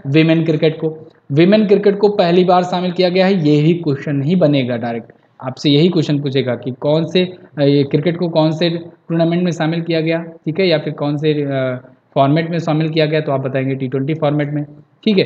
तो फिलहाल हरमनप्रीत कौर जो हैं ये इंडिया को रिप्रेजेंट करेंगी वहाँ पर एज ए कैप्टन। 28 जुलाई से 8 अगस्त के बीच में बर्मिंघम में हो रहा है कॉमनवेल्थ गेम। पिछला वाला हुआ था ग्लासगो में। कौन सा वाला ग्लासगो? स्कॉटलैंड वाला नहीं, ऑस्ट्रेलिया वाला ग्लासगो। स्कॉटलैंड वाले में क्या हुआ था? G7 की मीटिंग हुई थी पिछली बार, ठीक है। चलो, तो फिलहाल BCCI के बारे में बात करेंगे। Board of control for cricket in India 1928 में स्थापना हुई थी। मुंबई में हेडक्वार्टर है। सौरभ गांगुली अध्यक्ष हैं और सचिव हैं जय शाह, अमित शाह के बेटे, और उपाध्यक्ष हैं राजीव शुक्ला। अगला, WEF की जेंडर गैप रिपोर्ट में भारत किस स्थान पर है? भारत की स्थान इस बार बहुत पिटी हुई है। वर्ल्ड इकोनॉमिक फोरम WEF, इसके द्वारा जेंडर गैप रिपोर्ट जारी किया जाता है और 135वें स्थान पर इस बार इंडिया है। पिछली बार कुछ ज़्यादा खास नहीं थी, इस बार और ज़्यादा नहीं खास है। 146 देशों में 135वें स्थान पे हैं, पिछली बार 140वें स्थान पर था, ठीक है। तो 16वां संस्करण है इस बार, ठीक है, जो जारी किया गया है। WEF की अगर बात करें तो 1971 में इसकी स्थापना हुई थी। स्विट्जरलैंड में हेडक्वार्टर है। अध्यक्ष हैं बॉर्ज ब्रैंडे। क्लियर। अगला, टॉप पर कौन है? टॉप पर देख लो, टॉप पर है आइसलैंड, सेकंड पर फिनलैंड और थर्ड पर नॉर्वे। अगला है, हाल ही में किस कंपनी ने भारत की पहली स्वदेशी रूप से विकसित LI या कहें लिथियम आयन सेल NMC 2170 का अनावरण किया? तो ये दोस्तों ओला इलेक्ट्रिक ने किया है। ओला इलेक्ट्रिक ने भारत की पहली स्वदेशी रूप से विकसित लिथियम आयन सेल NMC 2170 का अनावरण किया है। यहाँ पर आप बैटरी देख पाओगे, कुछ इस प्रकार से होगी, और ये भारत में है, स्वदेशी रूप से विकसित किया गया है। NMC 2170 इसका नाम होगा, और इसका बड़े पैमाने पर अब उत्पादन में शुरू करेगा ओला इलेक्ट्रिक। आपको पता होगा ओला स्कूटर अपना निकाला हुआ है, और इसके तहत मतलब एक क्रांति सी आ गई है ओला बाइक में, ठीक है। तो फिलहाल ये दुनिया का सबसे उन्नत सेल अनुसंधान केंद्र भी बना रही है। देखते हैं कब तक ये बन करके तैयार होता है। ओला इलेक्ट्रिक के बारे में बात करेंगे। 2017 में स्थापित किया गया था। ये ओला के कंपनी के द्वारा ओला इलेक्ट्रिक स्थापित किया गया। बेंगलुरु में हेडक्वार्टर है और भावेश अग्रवाल इसके सीईओ हैं। अगला क्वेश्चन देखते हैं, हाल ही में किस कंपनी ने दुनिया की सबसे तेज ग्राफिक्स DRAM चिप विकसित करी है? तो दोस्तों अभी हाल ही में सैमसंग कंपनी ने दुनिया की सबसे तेज, सबसे फास्टेस्ट ग्राफिक DRAM चिप विकसित करी हुई है। ये दोस्तों 24 गीगाबिट का ग्राफिक डबल डेटा रेट 6 है, यानी कि GDDR6 है। तो इसे डेवलप किया हुआ है सैमसंग कंपनी ने और ये क्लेम कर रही है कि इसकी स्पीड जो है 1.1 टेराबाइट पर सेकेंड होगी और ग्राफिक इमेजेस को बिल्कुल ये संशोधित कर करके ये प्रोसेस करेगी। तो DRAM चिप सबसे तेज दुनिया की ग्राफिक्स वाली कौन विकसित किया? सैमसंग। ओके, सैमसंग के अध्यक्ष हैं ली कुन ही, इनका नाम पूछा जा सकता है। अगला, हाल ही में प्री प्राइमरी स्तर पर NEP यानी कि न्यू एजुकेशन पॉलिसी लॉन्च करने वाला भारत का पहला राज्य कौन बना? तो ध्यान रखिएगा, क्वेश्चन को फिर से रिपीट कर लीजिए। प्री प्राइमरी लेवल पर न्यू एजुकेशन पॉलिसी लॉन्च करने वाला, अगर ऐसा क्वेश्चन पूछा जाए तब तो आप बताएंगे उत्तराखंड। लेकिन अगर आपसे सिंपली से पूछ लिए कि न्यू एजुकेशन पॉलिसी लॉन्च करने वाला पहला राज्य कौन सा है, तब आप बताएंगे कर्नाटका। कर्नाटक जो है ये पहला राज्य है और दूसरा राज्य है मध्य प्रदेश। लेकिन उत्तराखंड प्री प्राइमरी स्कूल पर लॉन्च करने वाला ये पहला राज्य है। क्लियर? यहाँ पर आप आर्टिकल देख पाओगे, Uttarakhand becomes the first state to implement new education policy model the pre primary level. Okay, तो आंगनबाड़ी केंद्रों पर अभी बाल वाटिका का उद्घाटन करके इस प्रोसेस को किया जाएगा। ठीक है, आगे, हाल ही में किस राज्य सरकार ने अर्न विद लर्न योजना शुरू करी? तो अर्न विद लर्न योजना ये किसने शुरू करी हुई है? इसको शुरू किया है त्रिपुरा गवर्नमेंट ने। त्रिपुरा के अभी नए मुख्यमंत्री भी बने हुए हैं दोस्तों, कमेंट बॉक्स में बताइए नए मुख्यमंत्री का क्या नाम है। तो उन्होंने अर्न विद लर्न योजना शुरू करी हुई है त्रिपुरा में। ठीक है, यहाँ पर आप इसके रिगार्डिंग आर्टिकल देख पाओगे। Tripura government launched earn with learn scheme. ये स्कीम लॉन्च की गई है स्कूलों में कि बच्चे जो हैं वो पढ़ते पढ़ते अर्न भी कर सकें कुछ, जिससे क्या हुआ कि कोविड-19 के बाद बहुत सारे स्टूडेंट जो हैं वो ऑफलाइन में आने से कतराने लगे, वो ऑनलाइन की तरफ बढ़ने लगे और बहुत सारे लोग स्टडी को अपना ब्रेक कर दिए। तो ऐसे में एक प्रकार से विद्यालय चलो अभियान चलाया गया वहां पर, जिससे लोग जो स्टूडेंट्स हैं वो फिर से इनकरेज हो सकें कॉलेज की तरफ, स्कूल की तरफ आने के लिए, और साथ ही साथ जो पेरेंट्स हैं उनको भी थोड़ा सा मोटिवेट किया जा सके कि अपने बच्चों को भेजो। तो इसके लिए इसने क्या किया, एक नया तरीका ढूंढा है त्रिपुरा गवर्नमेंट ने। यहाँ पर स्वयं सेवक को नियुक्त कर दिया है एक प्रकार से, जो बच्चों को दोबारा से स्कूल की तरफ ले आएंगे उनको 500 रुपए दिए जाएंगे। ठीक है, अगर किसी को ड्रॉप आउट स्टूडेंट को दोबारा से वापस लाते हैं स्कूल। तो अगला क्वेश्चन है, हाल ही में किस गेंदबाज ने ICC ODI गेंदबाजी रैंकिंग में पहला स्थान हासिल किया? दोस्तों जसप्रीत बुमराह, जो कि भारतीय क्रिकेट के दोस्तों ये बॉलर हैं, फास्ट बॉलर हैं, और इन्होंने अभी हाल ही में ICC ODI गेंदबाजी रैंकिंग में टॉप पोजीशन हासिल करी हुई है। ओके, अगला देखते हैं, यहाँ पर आप देख पाओगे आर्टिकल। अच्छा, एक चीज और मुझे याद आ गया, अभी इन्होंने एक ओवर में सबसे ज्यादा टेस्ट क्रिकेट में रन बनाने का रिकॉर्ड बनाया था। इन्होंने ब्रायन लारा का रिकॉर्ड तोड़ा था स्टुअर्ट ब्रॉड के खिलाफ। इन्होंने 29 रन बल्ले से और टोटल ओवर में 35 रन जड़े हुए थे। ठीक है, तो ये इनके नाम सर्वाधिक स्कोर, मतलब बॉलर होते हुए भी सबसे ज्यादा रन बनाए ये। ओके, तो ये भी आप याद रखेंगे। वैसे ICC के बारे में अगर बात करें तो इसकी स्थापना 15 जून 1909 को हुई थी। हेडक्वार्टर दुबई में है और इसके CEO हैं जियोफ एलार्डेस, अध्यक्ष हैं ग्रेग बार्कले। अगला है, भारत के किस राज्य में मंकी पॉक्स का पहला केस सामने आया? तो दोस्तों मंकी पॉक्स का पहला केस केरल में आया सामने। मंकी पॉक्स जो है WHO के द्वारा इसको ग्लोबल हेल्थ इमरजेंसी भी घोषित कर दिया गया है। ये भी पॉइंट याद रखिएगा, ग्लोबल हेल्थ इमरजेंसी इसे घोषित कर दिया गया है, डिक्लेयर कर दिया गया है। और जब ये घोषित हो जाता है तो समझो एक दुनिया भर के बहुत सारे देशों में ये वायरस फैल रहा है, तेजी से फैल रहा है, लोगों को, दुनिया को सचेत होने की जरूरत है। तो WHO के द्वारा मंकी पॉक्स, जिसको ग्लोबल हेल्थ इमरजेंसी घोषित किया गया था, इसका भारत में भी मामले आना शुरू हो चुका है और केरल में 3 मामले मिले बैक टू बैक, और उसके बाद दिल्ली में भी मामले मिलने लगे हैं। जब मैं ये वीडियो रिकॉर्ड कर रहा हूँ तब तक अगर बात करूँ तो 5 केसेस इंडिया में दिखाई पड़ रहे हैं। अगला क्वेश्चन है, हाल ही में महाराष्ट्र सरकार ने किसको मदर टेरेसा मेमोरियल अवार्ड से सम्मानित किया? तो महाराष्ट्र सरकार ने दोस्तों दिया मिर्जा और अफरोज शाह को, इन दोनों को सम्मानित किया है मदर टेरेसा मेमोरियल अवार्ड से। ये आर्टिकल है, देख लीजिए।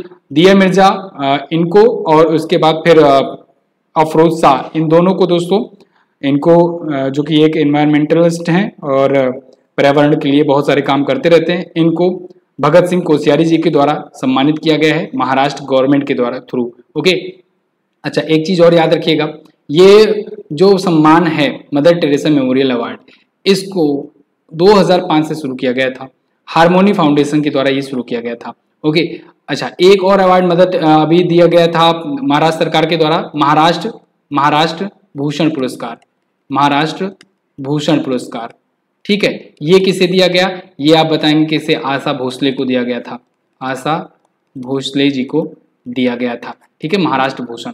अगला, हाल ही में संघाई सहयोग संगठन यानी कि SCO, संघाई कोऑपरेशन ऑर्गेनाइजेशन की पहली सांस्कृतिक और पर्यटन राजधानी का रोटेटिंग शीर्षक किस शहर को दिया गया? तो दोस्तों वाराणसी को चुना गया है SCO की पहली सांस्कृतिक और पर्यटन राजधानी। वाराणसी आप जानते हो उत्तर प्रदेश का एक जिला है वाराणसी, और दुनिया की पहली सिटी भी कही जाती है वाराणसी, काशी। ओके, तो इसे first cultural and tourism capital भी SCO का चुना गया है अभी हाल ही में। इसको वहाँ के जो सेक्रेटरी जनरल हैं SCO के, मिंग, इन्होंने इसके बारे में बताया है। ठीक है, तो SCO की स्थापना वैसे 2001 में हुई थी, बीजिंग में इसका हेडक्वार्टर है, और 9 सदस्य देश हैं। मैंने 9 सदस्य देशों के बारे में आपको ट्रिक से याद करवाया है। ट्रिक में पूरा एक्सप्लेन नहीं करूंगा, सिर्फ ट्रिक में लिख दूंगा, आप लोग डिकोड करके बताओगे। ठीक है, भारत की रुचि और पाकिस्तान का ईरानी ताऊ।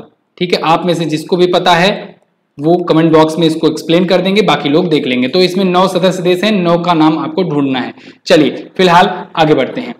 हाल ही में प्राइम मिनिस्टर मोदी ने बुंदेलखंड एक्सप्रेसवे का कहां पर उद्घाटन किया?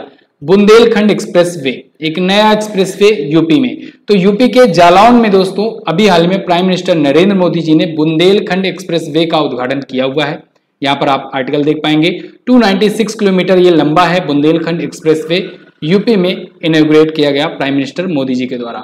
14,850 करोड़ की इस पर लागत आई है, 4 लेन ये है।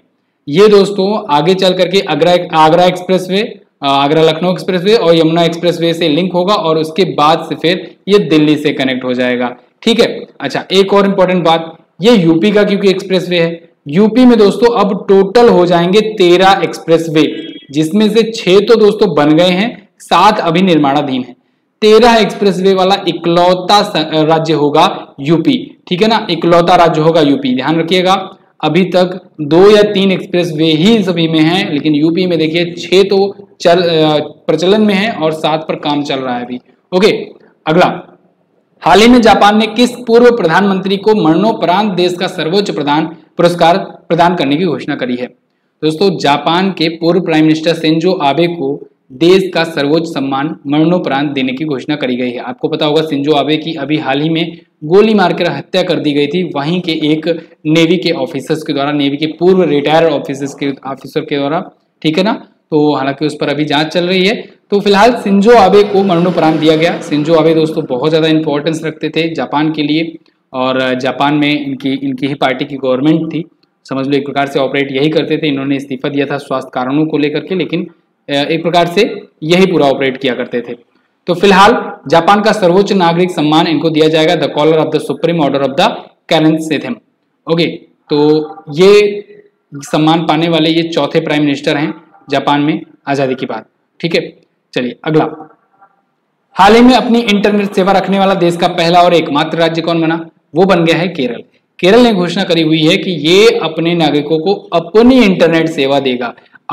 इसने इंटरनेट सेवा के लिए भारत सरकार के पास अप्लाई किया हुआ था, और इसको दोस्तों भारत सरकार के थ्रू ISP जो है लाइसेंस मिल गया है, यानी इंटरनेट सर्विस प्रोवाइडर का लाइसेंस मिल गया है।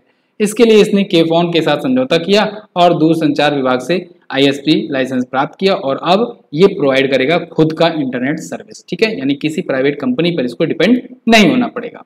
अगला, हाल ही में सरकार ने पहले से पैक किए गए खाद्य पदार्थों पर कितने प्रतिशत GST लगाने की घोषणा करी है? ये एक क्वेश्चन रहा दोस्तों जो पूरे महीने भर बहुत ज्यादा चर्चे में रहा। केंद्र सरकार ने अभी हाल ही में पहले से पैक किए गए खाद्य पदार्थों पर 5% GST इंपोज कर दिया है, जैसे आटा हो गया, चावल हो गया, या फिर और भी फूड सामग्रियां जो हो गई, दूध पैकेट वगैरह। तो इन पर सरकार ने बंद पैकेटों पर GST लगाने की घोषणा करी है 5%। ठीक है, अभी तक ये 0% कैटेगरी में आया करते थे, लेकिन अब ये 5% के टैक्स स्लैब में आया करेंगे। ठीक है, तो यहाँ पर आप देख लीजिए 5% GST on pre packed items up to 25 kilogram, मतलब तो 25 किलोग्राम तक के जो अनपैक्ड आइटम होंगे, प्री पैक्ड आइटम होंगे, उन पर लगेगी जीएसटी। जो अनपैक्ड होंगे उस पर जीएसटी नहीं लगेगी। ठीक है, तो 18 जुलाई से इन्हें लागू कर दिया गया है, शामिल कर दिया गया है। जीएसटी बोले तो गुड्स एंड सर्विसेज टैक्स 1 जुलाई 2017 से ये लागू किया गया था, आपको पता होना चाहिए। आधी रात से ये लागू हुआ था। जीएसटी लागू करने वाला भारत का पहला राज्य है असम, दुनिया का पहला देश है फ्रांस, भारत का अंतिम राज्य है कौन सा, जम्मू कश्मीर। और भारत का जीएसटी किस मॉडल पर है ये बताएंगे आप, कनाडा मॉडल पर है। क्लियर है, मैं थोड़ा तेज चल रहा हूँ क्योंकि ये रिवीजन पॉइंट है और ये चीजें मैं आपको कई बार बता चुका हूँ। अगला, सबसे ज्यादा इंटरनेट स्पीड के मामले में देश का शीर्ष शहर कौन है? तो सबसे ज्यादा इंटरनेट स्पीड के मामले में मुंबई जो है ये टॉप सिटी बनकर के उभरी हुई है। अभी हाल ही में एक रिपोर्ट जारी करी गई है दोस्तों tutela.com के द्वारा, और इस tutela.com ने बताया हुआ है कि अगर एमबीपीएस में स्पीड देखी जाए तो मुंबई में 7.6 ऑन एन एवरेज एमबीपीएस की स्पीड चल रही है। नई दिल्ली सेकंड पर है 7.2 एमबीपीएस के साथ, चेन्नई थर्ड पर है, बेंगलुरु, उसके बाद हैदराबाद, कोलकाता, अहमदाबाद, पुणे, जयपुर और सूरत। ये टॉप 10 सिटीज हैं इंडिया की जहां पर इंटरनेट स्पीड की स्थिति है। ठीक है ना, यही चीजें यहाँ पर लिखी गई हैं। अगला क्वेश्चन, हाल ही में FIH महिला हॉकी विश्व कप 2022 किसने जीता है? FIH का महिला हॉकी विश्व कप दोस्तों इसको जीत लिया है नीदरलैंड की टीम ने। डी ऑप्शन यहाँ पर आपका हो जाएगा करेक्ट। यहाँ पर आप देख पाओगे FIH hockey women's world cup Netherland extended incredible dominance with 9th title. 9वीं बार जीता हुआ है दोस्तों नीदरलैंड ने। स्पेन और नीदरलैंड में ही आयोजित किया गया था, 15वां संस्करण था। नीदरलैंड ने फाइनल में अर्जेंटीना को 3-1 से हरा दिया है। अर्जेंटीना देखिए, फिर ये अर्जेंटीना तो रही दूसरे पर, यानी सिल्वर इसको मिल जाएगा। ऑस्ट्रेलिया जर्मनी को हरा करके तीसरा स्थान हासिल करी, यानी कि ये ब्रॉन्ज मेडल पा गए। ठीक है, भारत की अगर पोजीशन पूछी जाए तो भारत जो है 9वें स्थान पर खत्म किया। अगला, हाल ही में सरकार ने सीवर सेप्टिक टैंक की सफाई के लिए कौन सी योजना तैयार करी? दोस्तों केंद्र सरकार ने नमस्ते नाम की एक योजना लाई हुई है जो कि सीवर और सेप्टिक टैंक की सफाई करने वालों के लिए होगी। यहाँ पर आप देख पाओगे आर्टिकल, इसके रिगार्डिंग ये सारी चीजें गाइडलाइंस जारी करी गई हैं। Government formulate national action plan for mechanised sanitation ecosystem, इसी का आप शॉर्ट फॉर्म में बोलते हैं एब्रिविएशन में नमस्ते। ठीक है, नमस्ते। ओके, ये नमस्ते योजना है जिसका फुल फॉर्म है national action plan for mechanised sanitisation ecosystem. इसके तहत क्या होगा? इसके तहत दोस्तों ये ध्यान रखा जाएगा कि सेप्टिक टैंक की सफाई करते वक्त किसी भी मजदूर की या व्यक्ति की कोई मृत्यु ना हो जाए। ऐसे केसेस 0 देखने को मिले। ठीक है, मृत्यु जैसे परिणाम वाले को 0 केसेस देखने को मिले। साथ ही साथ सेप्टिक टैंक स्वच्छता श्रमिकों को एक वैकल्पिक आजीविका प्रदान करी जाए। इसके अलावा भी ठीक है ना, कि जिससे वो सेप्टिक टैंक साफ करने के अलावा भी बाकी भी रोजी रोटी के लिए अपना कुछ कर सकें। अगला है, हाल ही में किस राज्य सरकार ने भारत में पहली डिजिटल लोक अदालत की शुरुआत करी? दोस्तों अभी हाल ही में राजस्थान राज्य सरकार ने भारत की पहली डिजिटल लोक अदालत की शुरुआत करी हुई है। यहां पर आप आर्टिकल देख पाओगे, Rajasthan introduce the first digital लोक अदालत इन इंडिया। ओके, देखिए एक चीज और याद रखिएगा, डिजिटल लोक अदालत के अलावा अभी भारत की राजस्थान राज्य सरकार ने दोस्तों भारत की पहली राइट टू हेल्थ, इसको हम ऐसा लिखेंगे, right to health bill pass किया था। तो ये भी आप याद रखेंगे, बहुत इंपॉर्टेंट है। राइट टू हेल्थ बिल लाने वाला पहला राज्य कौन सा है? राजस्थान है। फिलहाल भारत की पहली डिजिटल लोक अदालत जो है इसका उद्घाटन हमारे chief justice of India NV Ramana ji ने किया हुआ है। क्लियर? अगला देखते हैं, संघाई सहयोग संगठन में 9वें सदस्य के रूप में शामिल होने वाला देश कौन बनेगा? तो संघाई कोऑपरेशन ऑर्गेनाइजेशन यानी SCO में दोस्तों 9वें देश के रूप में कौन शामिल हो रहा है? ईरान शामिल हो रहा है। ईरान, यहाँ पर आप आर्टिकल देख पाओगे, ये तो मैं आपको बहुत दिन पहले से ये चीजें याद करवा रहा हूँ कि ईरान जो है वो शामिल हो रहा है। अभी मैंने ट्रिक भी आपको बताई थी, उसमें भी मैंने आपको ईरानी ताऊ बोला था। ठीक है, तो ईरान जो है 9वां मेंबर बनने वाला है SCO का, और 9वां मेंबर बनने के बाद 9 इसके मेंबर्स हो जाएंगे। क्लियर? अगला, हाल ही में कहां पर हैप्पीनेस उत्सव मनाया गया? तो हैप्पीनेस फेस्टिवल दोस्तों नई दिल्ली में मनाया गया। यहां पर आप आर्टिकल देख लीजिए, हैप्पीनेस उत्सव marks 4 year of school curriculum. देखिए ये जो है ये स्कूलों में शुरू किया गया है, स्कूल्स के लिए शुरू किया गया है, दिल्ली के स्कूल के लिए, खास करके दिल्ली के सरकारी स्कूल के लिए। आपको पता होगा दोस्तों दिल्ली का सरकारी स्कूल बिल्कुल अलग ही है सबसे। बहुत ही बेस्ट एजुकेशन यहाँ पर प्रोवाइड होता है। साथ ही साथ और भी जो एक्स्ट्रा करिकुलर एक्टिविटीज़ हैं ये भी यहाँ पर कराई जाती हैं। इसी के लिए यहाँ पर हॉबी हब स्थापित किया गया था, ठीक है, जिसमें जो स्टूडेंट्स हैं उसके प्रत्येक बच्चे की हॉबीज़ को भी प्रमोट किया जाए, उनको भी बढ़ावा दिया जाए। उसके अंदर देश के मेंटर प्रोग्राम शुरू किया गया था, जिसके तहत क्या होगा कि सेलिब्रिटीज जो होंगे वो 10-10 बच्चों को मेंटरशिप प्रोवाइड करेंगे। इसके लिए सोनू सूद को ब्रांड एम्बेसडर बनाया गया था। देश का पहला एजुकेशन सॉन्ग भी यहाँ पर लॉन्च किया गया है। ये सारी चीजें आप याद रखेंगे, ठीक है ना। चलिए अगला देखते हैं। भारत के 15वें राष्ट्रपति कौन बने? तो इंडिया के 15वीं दोस्तों राष्ट्रपति बन गए हैं द्रौपदी मुर्मू जी। द्रौपदी मुर्मू ये भारत की पहली आदिवासी महिला राष्ट्रपति हैं और भारत की दूसरी महिला राष्ट्रपति हैं। इनसे पहले भारत की पहली महिला राष्ट्रपति कौन थी? प्रतिभा देवी सिंह पाटिल जी थी। अब इनके बाद ये दूसरी महिला राष्ट्रपति हैं और आदिवासी समुदाय से आने वाली ये भारत की पहली महिला प्रेसिडेंट हैं। यहाँ पर आप देख लीजिए आर्टिकल। तो अभी प्रेसिडेंट पद का चुनाव हुआ। 18 जुलाई को दोस्तों प्रत्येक वर्ष वोटिंग होती है। 24 जुलाई को जो पुराने प्रेसिडेंट होते हैं वो रिटायर होते हैं और 25 जुलाई को नए प्रेसिडेंट शपथ लेते हैं, ठीक है ना। तो ये एवरी जब भी होता है चुनाव, मतलब 5 सालों पर चुनाव होता है, तो एवरी 5 ईयर पर यही डेट रहती है। मतलब सभी का कार्यकाल इतने ही टाइम पर खत्म होता है और इसी तारीख को शुरू होता है। ऐसा कब शुरू किया गया था? ऐसा ज्ञानी जैल सिंह जी के बाद शुरू किया गया था। याद रखना है आपको, ज्ञानी जैल सिंह जी के प्रेसिडेंट होने के बाद से ये प्रोसेस शुरू किया गया कि एक फिक्स डेट हो गई उसके बाद से, ठीक है। तो यहाँ पर सारी चीजें वही हैं। 14वें राष्ट्रपति रामनाथ कोविंद जी थे और 15वीं राष्ट्रपति द्रौपदी मुर्मू जी हैं। ये झारखंड की पहली महिला राज्यपाल भी रह चुकी हैं। अगला, हाल ही में जारी हेनले पासपोर्ट इंडेक्स 2022 में भारत किस स्थान पर रहा? तो हेनले पासपोर्ट इंडेक्स की न्यू रैंकिंग जारी हुई है दोस्तों और इसमें भारत आ गया है 87वें स्थान पर। आपको पता होगा कि भारत पहले 90 पर था, फिर उसके बाद 83वें स्थान पर आया, फिर उसके बाद देखिए अभी 87वें स्थान पर आ गया है। तो लेटेस्ट वाला ही आपको याद रखना है। ये हेनले पासपोर्ट इंडेक्स जो है ये 2 बार साल भर में जारी किया जाता है 6-6 महीने पर। और यहाँ पर आप देख लीजिए टॉप 10 लिस्ट में अगर बात करें तो सिंगापुर जो है और जापान जो है ये टॉप पर बना हुआ है, ठीक है। तो अब भारत को 60 देशों का वीजा एक्सेस है, यानी 60 देशों को में जाने के लिए आपको वीजा लेने की जरूरत नहीं पड़ेगी। अगला, निम्न में से किसने हाल ही में राज्यसभा के सदस्यता का शपथ लिया? तो दोस्तों राज्यसभा में सदस्यता का शपथ लिया है पीटी ऊषा ने। इनमें से अगर देखा जाए तो पीटी ऊषा ने। यहाँ पर आप आर्टिकल देख पाएंगे इसके regarding, former athlete PT Usha to take oath as Rajya Sabha MP today. इनके अलावा 3 और लोगों ने शपथ लिया हुआ है। देखिए पीटी ऊषा जो है 1984 ओलंपिक में खेलों में ये 4था स्थान हासिल की थी, यानी कि ओलंपिक में बस 1 कदम दूर रह गई थी मेडल से। एम वेंकैया नायडू जी ने इनको शपथ दिलाई है राज्यसभा की, क्योंकि राज्यसभा के अध्यक्ष हैं, सभापति हैं एम वेंकैया नायडू जी, जो कि वाइस प्रेसिडेंट होते हैं, वही बाई डिफॉल्ट होते हैं, ठीक है। देखिए एक्चुअली में क्या होता है, ये कहीं से चुनाव लड़ करके नहीं जीती हुई, ये मनोनीत की गई है। 245 सदस्य होते हैं राज्यसभा में और इनमें से 12 को दोस्तों मनोनीत किया जाता है। ये 12 सदस्य कला, साहित्य, ज्ञान, खेल और सामाजिक सेवाओं के विशिष्ट योगदान रखने वाले होते हैं। इन्हीं 12 सदस्यों में खेल से इनको चुना गया है। समझ में आया आपको? चलिए आगे देखते हैं। हाल ही में भारत ने चीतों को लाने के लिए किस देश के साथ समझौता किया है? तो भारत ने दोस्तों नामीबिया के साथ समझौता किया हुआ है, वहां से टाइगर्स को लाने के लिए। भारत में टाइगर्स दोबारा से आएंगे 70 सालों के बाद।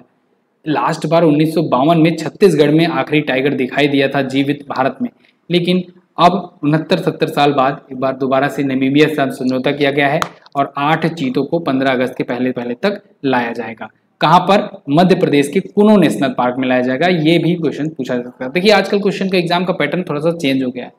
कोई जरूरी नहीं है पहली लाइन से क्वेश्चन बने, हो सकता है इस लाइन से क्वेश्चन बन जाए, हो सकता है इस लाइन से क्वेश्चन बन जाए, या फिर हो सकता है इस लाइन से क्वेश्चन बन जाए। इस वजह से आपको एक्सप्लेनेशन देखना जरूरी है, ठीक है ना, याद रखना है आपको। अगला, हाल ही में स्वनिर्भर नारी योजना किसने शुरू करी? तो दोस्तों असम राज्य सरकार ने स्वनिर्भर नारी योजना शुरू करी हुई है। असम राज्य सरकार ने महिलाओं के लिए ये योजना शुरू करी है, महिलाओं को आत्मनिर्भरता को बढ़ावा देने के लिए असम स्वनिर्भर नारी आत्मनिर्भर स्कीम।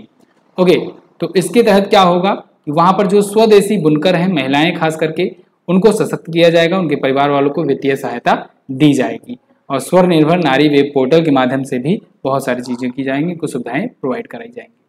विश्व मस्तिष्क दिवस कब मनाया गया? World brain day. World brain day दोस्तों प्रत्येक वर्ष 22 जुलाई को मनाया जाता है। विश्व मस्तिष्क दिवस, मस्तिष्क के बारे में अवेयरनेस फैलाने के लिए ये दिवस मनाया जाता है कि कैसे मस्तिष्क को स्वस्थ रखा जाए और जैसे जिसका मस्तिष्क स्वस्थ नहीं है उसको कैसे ट्रीट किया जाए, उससे मतलब उसको एक भेदभाव की दृष्टि से ना देखा जाए, उसको समझा जाए, समझने का प्रयास किया जाए कि हाँ उसका थोड़ा सा IQ लेवल कम है, तो उसी हिसाब से उससे ट्रीट किया जाए। ठीक है, ब्रेन हेल्थ फॉर ऑल ये है इस बार की थीम। क्लियर? हर साल the world foundation of neurology के द्वारा, फेडरेशन ऑफ न्यूरोलॉजी के द्वारा मनाया जाता है। क्योंकि इसकी स्थापना 22 जुलाई को हुई थी, इस वजह से ये दिवस 22 जुलाई को मनाया जाता है। 1957 में स्थापित होता। अगला, श्रीलंका के 15वें प्राइम मिनिस्टर कौन बने? तो दोस्तों श्रीलंका के 15वें प्राइम मिनिस्टर के रूप में शपथ ली है दिनेश गुणवर्धने ने। दिनेश गुणवर्धने ये नए प्राइम मिनिस्टर बन गए हैं और रनिल विक्रमसिंघे नए राष्ट्रपति बन गए हैं। देखिए, प्राइम मिनिस्टर दिनेश गुणवर्धने और प्रेसिडेंट रनिल विक्रमसिंघे ये दोनों नए आए हुए हैं। अभी कुछ दिन पहले प्राइम मिनिस्टर बने थे रनिल विक्रमसिंघे। हो सकता है मैं पिछली वीडियो में आपको ये बता रहा हूँ, लेकिन अब लेटेस्ट अपडेट क्या है, ये प्राइम मिनिस्टर पद से इस्तीफा दिए और प्रेसिडेंट पद पर आ गए। हालांकि अभी भी वहां पर विरोध हो रहा है, ठीक है, लेकिन अब यहाँ पर दिनेश गुणवर्धने जो होंगे नए प्राइम मिनिस्टर होंगे। पुराने वाले राष्ट्रपति तो भाग ही गए। ठीक है, तो फिलहाल यहाँ पर आप देख लीजिए 6 बार के प्राइम मिनिस्टर पद संभालने वाले रनिल विक्रमसिंघे ये बन गए राष्ट्रपति।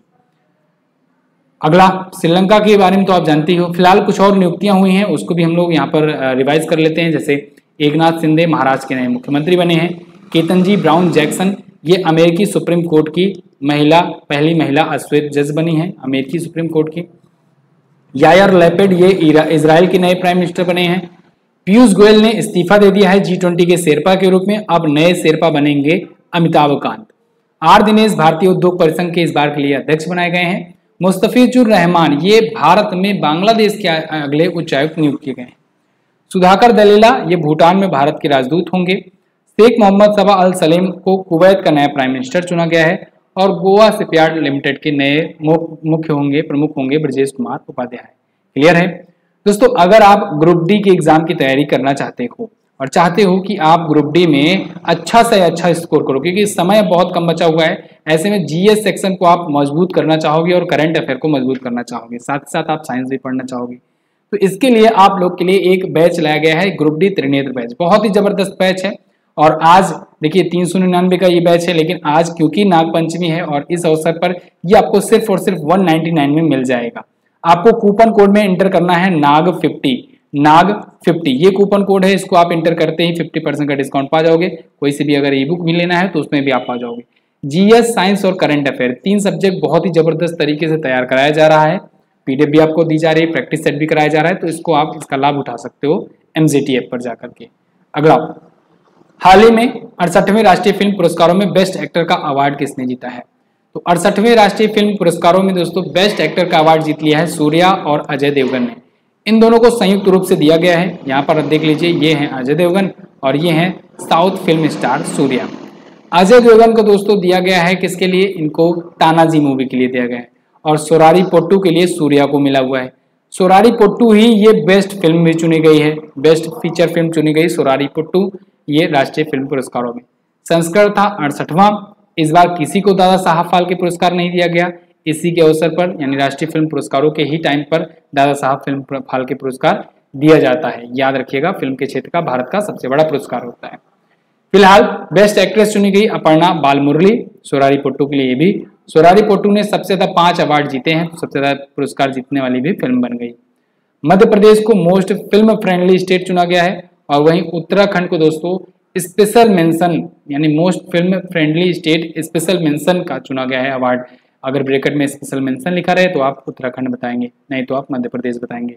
अगला, हाल ही में किस राज्य का बुरहानपुर जिला देश का पहला हर घर जल प्रमाणित जिला बना? तो दोस्तों मध्य प्रदेश का है एक जिला बुरहानपुर और ये देश का पहला हर घर जल प्रमाणित जिला बन गया है। प्राइम मिनिस्टर नरेंद्र मोदी जी ने इसके बारे में घोषणा करी हुई है और यहाँ पर आप आर्टिकल देख पाओगे इसके regarding. Burhanpur in Madhya Pradesh is the first Har Ghar Jal certified district. यहाँ पर 254 गांव हैं और सभी के घरों को नल के माध्यम से कनेक्ट कर दिया गया है और शुद्ध पेयजल उपलब्ध कराया जा रहा है। अगला है, हाल ही में किस भाषा के फिल्म निर्माता KP कुमारन को JC डेनियल पुरस्कार से सम्मानित किया गया? दोस्तों KP कुमारन मलयालम फिल्म के ये प्रोड्यूसर हैं, फिल्म निर्माता हैं और इनको JC डेनियल अवार्ड से सम्मानित किया गया है। जेसी डेनियल अवार्ड आपको बता दें, ये केरल का फिल्म के क्षेत्र का सबसे बड़ा अवार्ड होता है। केरल के फिल्म के क्षेत्र का सबसे बड़ा अवार्ड होता है। तो केपी कुमारन जो कि आपको यहाँ पर दिख रहे हैं, इन्हें मिला है ये पुरस्कार इस बार का। मलयालम भाषा के लिए मिला है, 5 लाख का रुपए दिया गया कैश और एक सर्टिफिकेट दिया गया है। अगला, हाल ही में नीरज चोपड़ा ने वर्ल्ड एथलेटिक चैंपियनशिप में कौन सा मेडल जीता? तो नीरज चोपड़ा ने दोस्तों वर्ल्ड एथलेटिक चैंपियनशिप में सिल्वर मेडल जीता। भारत को एकमात्र मेडल मिला सिल्वर के रूप में, और एक ही मेडल भी मिला तो भारत को, इस वजह से मेडल टेबल में रैंक भी बहुत नीचे थी। 33वें स्थान पर था भारत, फर्स्ट पर था अमेरिका। ठीक है, तो एक सिल्वर आया और वो भी नीरज चोपड़ा ने लाया। नीरज चोपड़ा दोस्तों जेवलिन थ्रोवर हैं, आपको पता होगा ओलंपिक में भारत को पहला गोल्ड दिला चुके हैं। तो इन्होंने 88.13 मीटर थ्रो किया था अपना जेवलिन, और इसके बाद इन्होंने जीता हुआ है। ठीक है, चलिए अच्छा, ये अगर बात किया जाए वर्ल्ड एथलेटिक चैंपियनशिप का, तो भारत का दूसरा मेडल है आज तक के इतिहास का। इससे पहले एकमात्र मेडल मिला हुआ था 2003 में, अंजू बॉबी जॉर्ज ने लंबी कूद में कांस्य पदक जीत करके दिलाया था। क्लियर है। अगला, नीति आयोग के इंडिया इनोवेशन इंडेक्स के तीसरे संस्करण में शीर्ष पर कौन है? तो इसमें टॉप पर है दोस्तों कर्नाटक। देखिए यहाँ पर उपरोक्त तो सभी भी हम लोग कहेंगे तो गलत नहीं होगा, कारण ये है कि यहाँ पर अलग अलग कैटेगरीज, 3 कैटेगरीज में जारी करता है नीति आयोग। कोई सी भी रिपोर्ट हो 3 कैटेगरी में जारी करता है। पहली कैटेगरी तो होती है बिग स्टेट की, यानी कि बड़े राज्यों की जो होती कैटेगरी। दूसरा होता है स्मॉल स्टेट की, ठीक है, छोटे राज्यों की जहां पर कम पॉपुलेशन होती है वहां की। और तीसरा होता है यूनियन टेरिटरीज की। तो ये 3 प्रकार की रैंकिंग जारी करता है। इसमें कर्नाटक जो है ये बड़े राज्यों की, अगर मान लीजिए राज्य, बड़े राज्य छोटे राज्य नहीं दिया गया है तो आप बाय डिफॉल्ट बड़ा वाला राज्य ही लगा कर आएंगे। छोटे राज्यों में मणिपुर टॉप पर है और चंडीगढ़ जो है ये यूनियन टेरिटरीज में टॉप पर है। तो एक प्रकार से कहें टेक्निकली उपरोक्त सभी भी ऑप्शन आप अगर लगा देंगे तो गलत नहीं होगा। तो यहाँ पर देख लीजिए यूपी जो है ये 7वें स्थान पर आई हुई है। यूपी ने अच्छी उछाल मारी है, ठीक है, 9वें से 7वें स्थान पर आ गया है। फिलहाल कर्नाटक, मणिपुर और चंडीगढ़ ये टॉप 3 स्टेट हैं, मतलब टॉप स्टेट हैं अपने अलग अलग कैटेगरीज में। ओके, अगला देखते हैं। हाल ही में भारत का 100% लैंडलॉर्ड मॉडल वाला बंदरगाह कौन बना? वो बन गया है Jawaharlal Nehru port. 100% landlord model वाला ये भारत का पहला बड़ा पोर्ट बन गया है, ठीक है, मेजर पोर्ट। तो ये पीपीपी मॉडल पर होगा, यानी कि प्राइवेट पब्लिक पार्टनरशिप मॉडल पर होगा, और यानी लीज पर भी लिया जा सकता है। और जवाहरलाल नेहरू पोर्ट ये 100% लैंडलॉर्ड मेजर पोर्ट बन गया है। तो इस अनुबंध के तहत 54.74 हेक्टेयर के बैकअप के क्षेत्र के साथ 30 साल के लिए इसे सौंपा जाएगा पीपीपी पर, ठीक है। 872 करोड़ रुपए हैं आपके पास, जाइए खरीद लीजिए। अगला, वोडाफोन आइडिया के नए सीईओ कौन बने? वोडाफोन आइडिया के नए सीईओ बन गए हैं अक्षय मुंद्रा। अक्षय मुंद्रा यहाँ पर देख लीजिए, ये आए हैं रविंद्र टक्कर जी की जगह पर। रविंद्र टक्कर इससे पहले थे, इनकी जगह पर अब आ गए अक्षय मुंद्रा वोडाफोन आइडिया के नए सीईओ के रूप में, ठीक है। वोडाफोन और आइडिया अब एक कंपनी है, दोनों का 18 में विलय हो गया था 2018 में। अब दोनों संयुक्त रूप से वीआई के नाम से जानी जाती है। अगला, हाल ही में किस भारतीय मूल के प्रोफेसर को वैश्विक ऊर्जा पुरस्कार से यानी ग्लोबल एनर्जी पुरस्कार से सम्मानित किया गया है? तो अभी हाल ही में कौशिक राजशेखर जी को दोस्तों ग्लोबल एनर्जी पुरस्कार से सम्मानित किया गया है। यहाँ पर आप देख पाएंगे Indian American engineer professor wins global energy prize, okay, Kaushik Rajashekara ji को, ठीक है। तो ह्यूस्टन यूनिवर्सिटी में दोस्तों ये प्रोफेसर हैं कौशिक राजशेखर, इनको 2022 के लिए ग्लोबल एनर्जी अवार्ड से सम्मानित किया गया है। अगला क्वेश्चन है, हाल ही में किस देश ने अपने स्पेस स्टेशन के लिए दूसरा मॉड्यूल लॉन्च किया? दोस्तों अभी हाल ही में चाइना ने अपने स्पेस स्टेशन के लिए दूसरा मॉड्यूल लॉन्च किया हुआ है। चाइना असल में अपना खुद का एक अंतरिक्ष स्टेशन लॉन्च कर रहा है और इसमें 3 मॉड्यूल के थ्रू ये पूरा का पूरा स्पेस स्टेशन वहां पर पहुंचाएगा। इसमें से दूसरा स्पेस स्टेशन का मॉड्यूल लॉन्च किया है अभी हाल फिलहाल में। एक पहले ही लॉन्च कर दिया था जिसमें 3 क्रू मेंबर भी इसके गए हुए थे। इस बार क्रू मेंबर नहीं थे, बस सामान वगैरह ही गया था, ठीक है। एक और अभी जाएगा, तो इनका खुद का वहां पर होगा अंतरिक्ष स्टेशन, नाम होगा तियांगोंग, ठीक है, याद रखिएगा।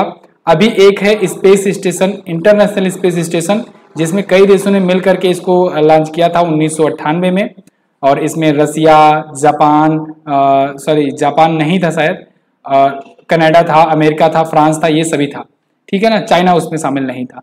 रसिया का बहुत बड़ा रोल था, रसिया ने घोषणा करी हुई है, लेकिन अभी हाल फिलहाल में 2024 में वो अपने आप को इंटरनेशनल स्पेस स्टेशन से हटा देगा। ओके, यहाँ पर नासा का वैसे बता दें आपको डोमिनेंस ज्यादा है। अगला, हाल ही में कहां पर भारत का पहला ब्रेन हेल्थ क्लिनिक शुरू हुआ? तो इंडिया का पहला ब्रेन हेल्थ क्लिनिक दोस्तों कर्नाटक में शुरू किया गया है। ये इंपॉर्टेंट क्वेश्चन है, याद रखिएगा। इंडिया का पहला ब्रेन हेल्थ क्लिनिक है ये। यहाँ पर आप आर्टिकल देख लीजिए, history made India gets its first brain health clinic in Bengaluru. Bengaluru में स्थापित किया गया है मानव के मस्तिष्क संबंधी संबंधी समस्याओं को सुलझाने के लिए। तो ये भारत का पहला ब्रेन हेल्थ क्लिनिक होगा। अगला, मंकी पॉक्स वैक्सीन इमीवैनेक्स को स्वीकृति कहां पर मिली है? तो एक मंकी पॉक्स के लिए वैक्सीन का अल्टरनेट ढूंढा गया है, अल्टरनेट कहेंगे ज्यादा बेटर होगा, इमवेनेक्स, ठीक है ना। इमवेनेक्स जो है ये एक्चुअली में दोस्तों ये चिकन पॉक्स की वैक्सीन थी। यूरोप में इसको मंजूरी मिल गई है कि मंकी पॉक्स के केसेस आए तब भी आप ये वैक्सीन लगा सकते हो, ठीक है। तो ये चिकन पॉक्स की वैक्सीन थी और अब मंकी पॉक्स के लिए भी ये यूज की जाएगी, इसको अप्रूवल मिल गया है यूरोप में। ओके, अगला, हाल ही में केटू फतह करने वाली पहली बांग्लादेशी कौन बनी? तो वो बन गई दोस्तों वासिफा नाजरीन।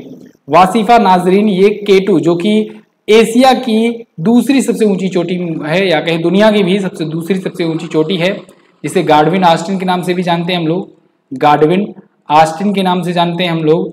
और ये एक प्रकार से कहें कि भारत में ही स्थित है, पीओके में है, और पीओके अपना है, जानते हो आप। तो गार्डविन आस्टिन, केटू गार्डविन आस्टिन को फतह किया है इन्होंने। वासिफा नाजरीन ये बन गए हैं पहली बांग्लादेशी महिला, ठीक है। और फिलहाल काराकोरम रेंज में ये स्थित है, पीओके क्षेत्र में पड़ता है। अच्छा, यहीं पर मैं आपको रिवाइज करा दूं, अगर पूछा जाए दुनिया की सबसे ऊंची चोटी तो माउंट एवरेस्ट आप बताएंगे, दूसरी सबसे ऊंची चोटी पूछा जाए तो केटू गार्डविन आस्टिन बताएंगे, तीसरी पूछा जाए तो आप बताएंगे कंचनजंगा, कंचनजंगा, ठीक है ना। तो ये सिक्किम में है। ओके, कहाँ है? सिक्किम में। अगला, हाल ही में कहाँ की ज्वालामुखी सकुराजमी में विस्फोट हुआ? सकुराजमी दोस्तों जापान की ज्वालामुखी है, वोल्केनो है, और इसमें अभी हाल ही में विस्फोट हुआ है सकुराजमी में, ठीक है।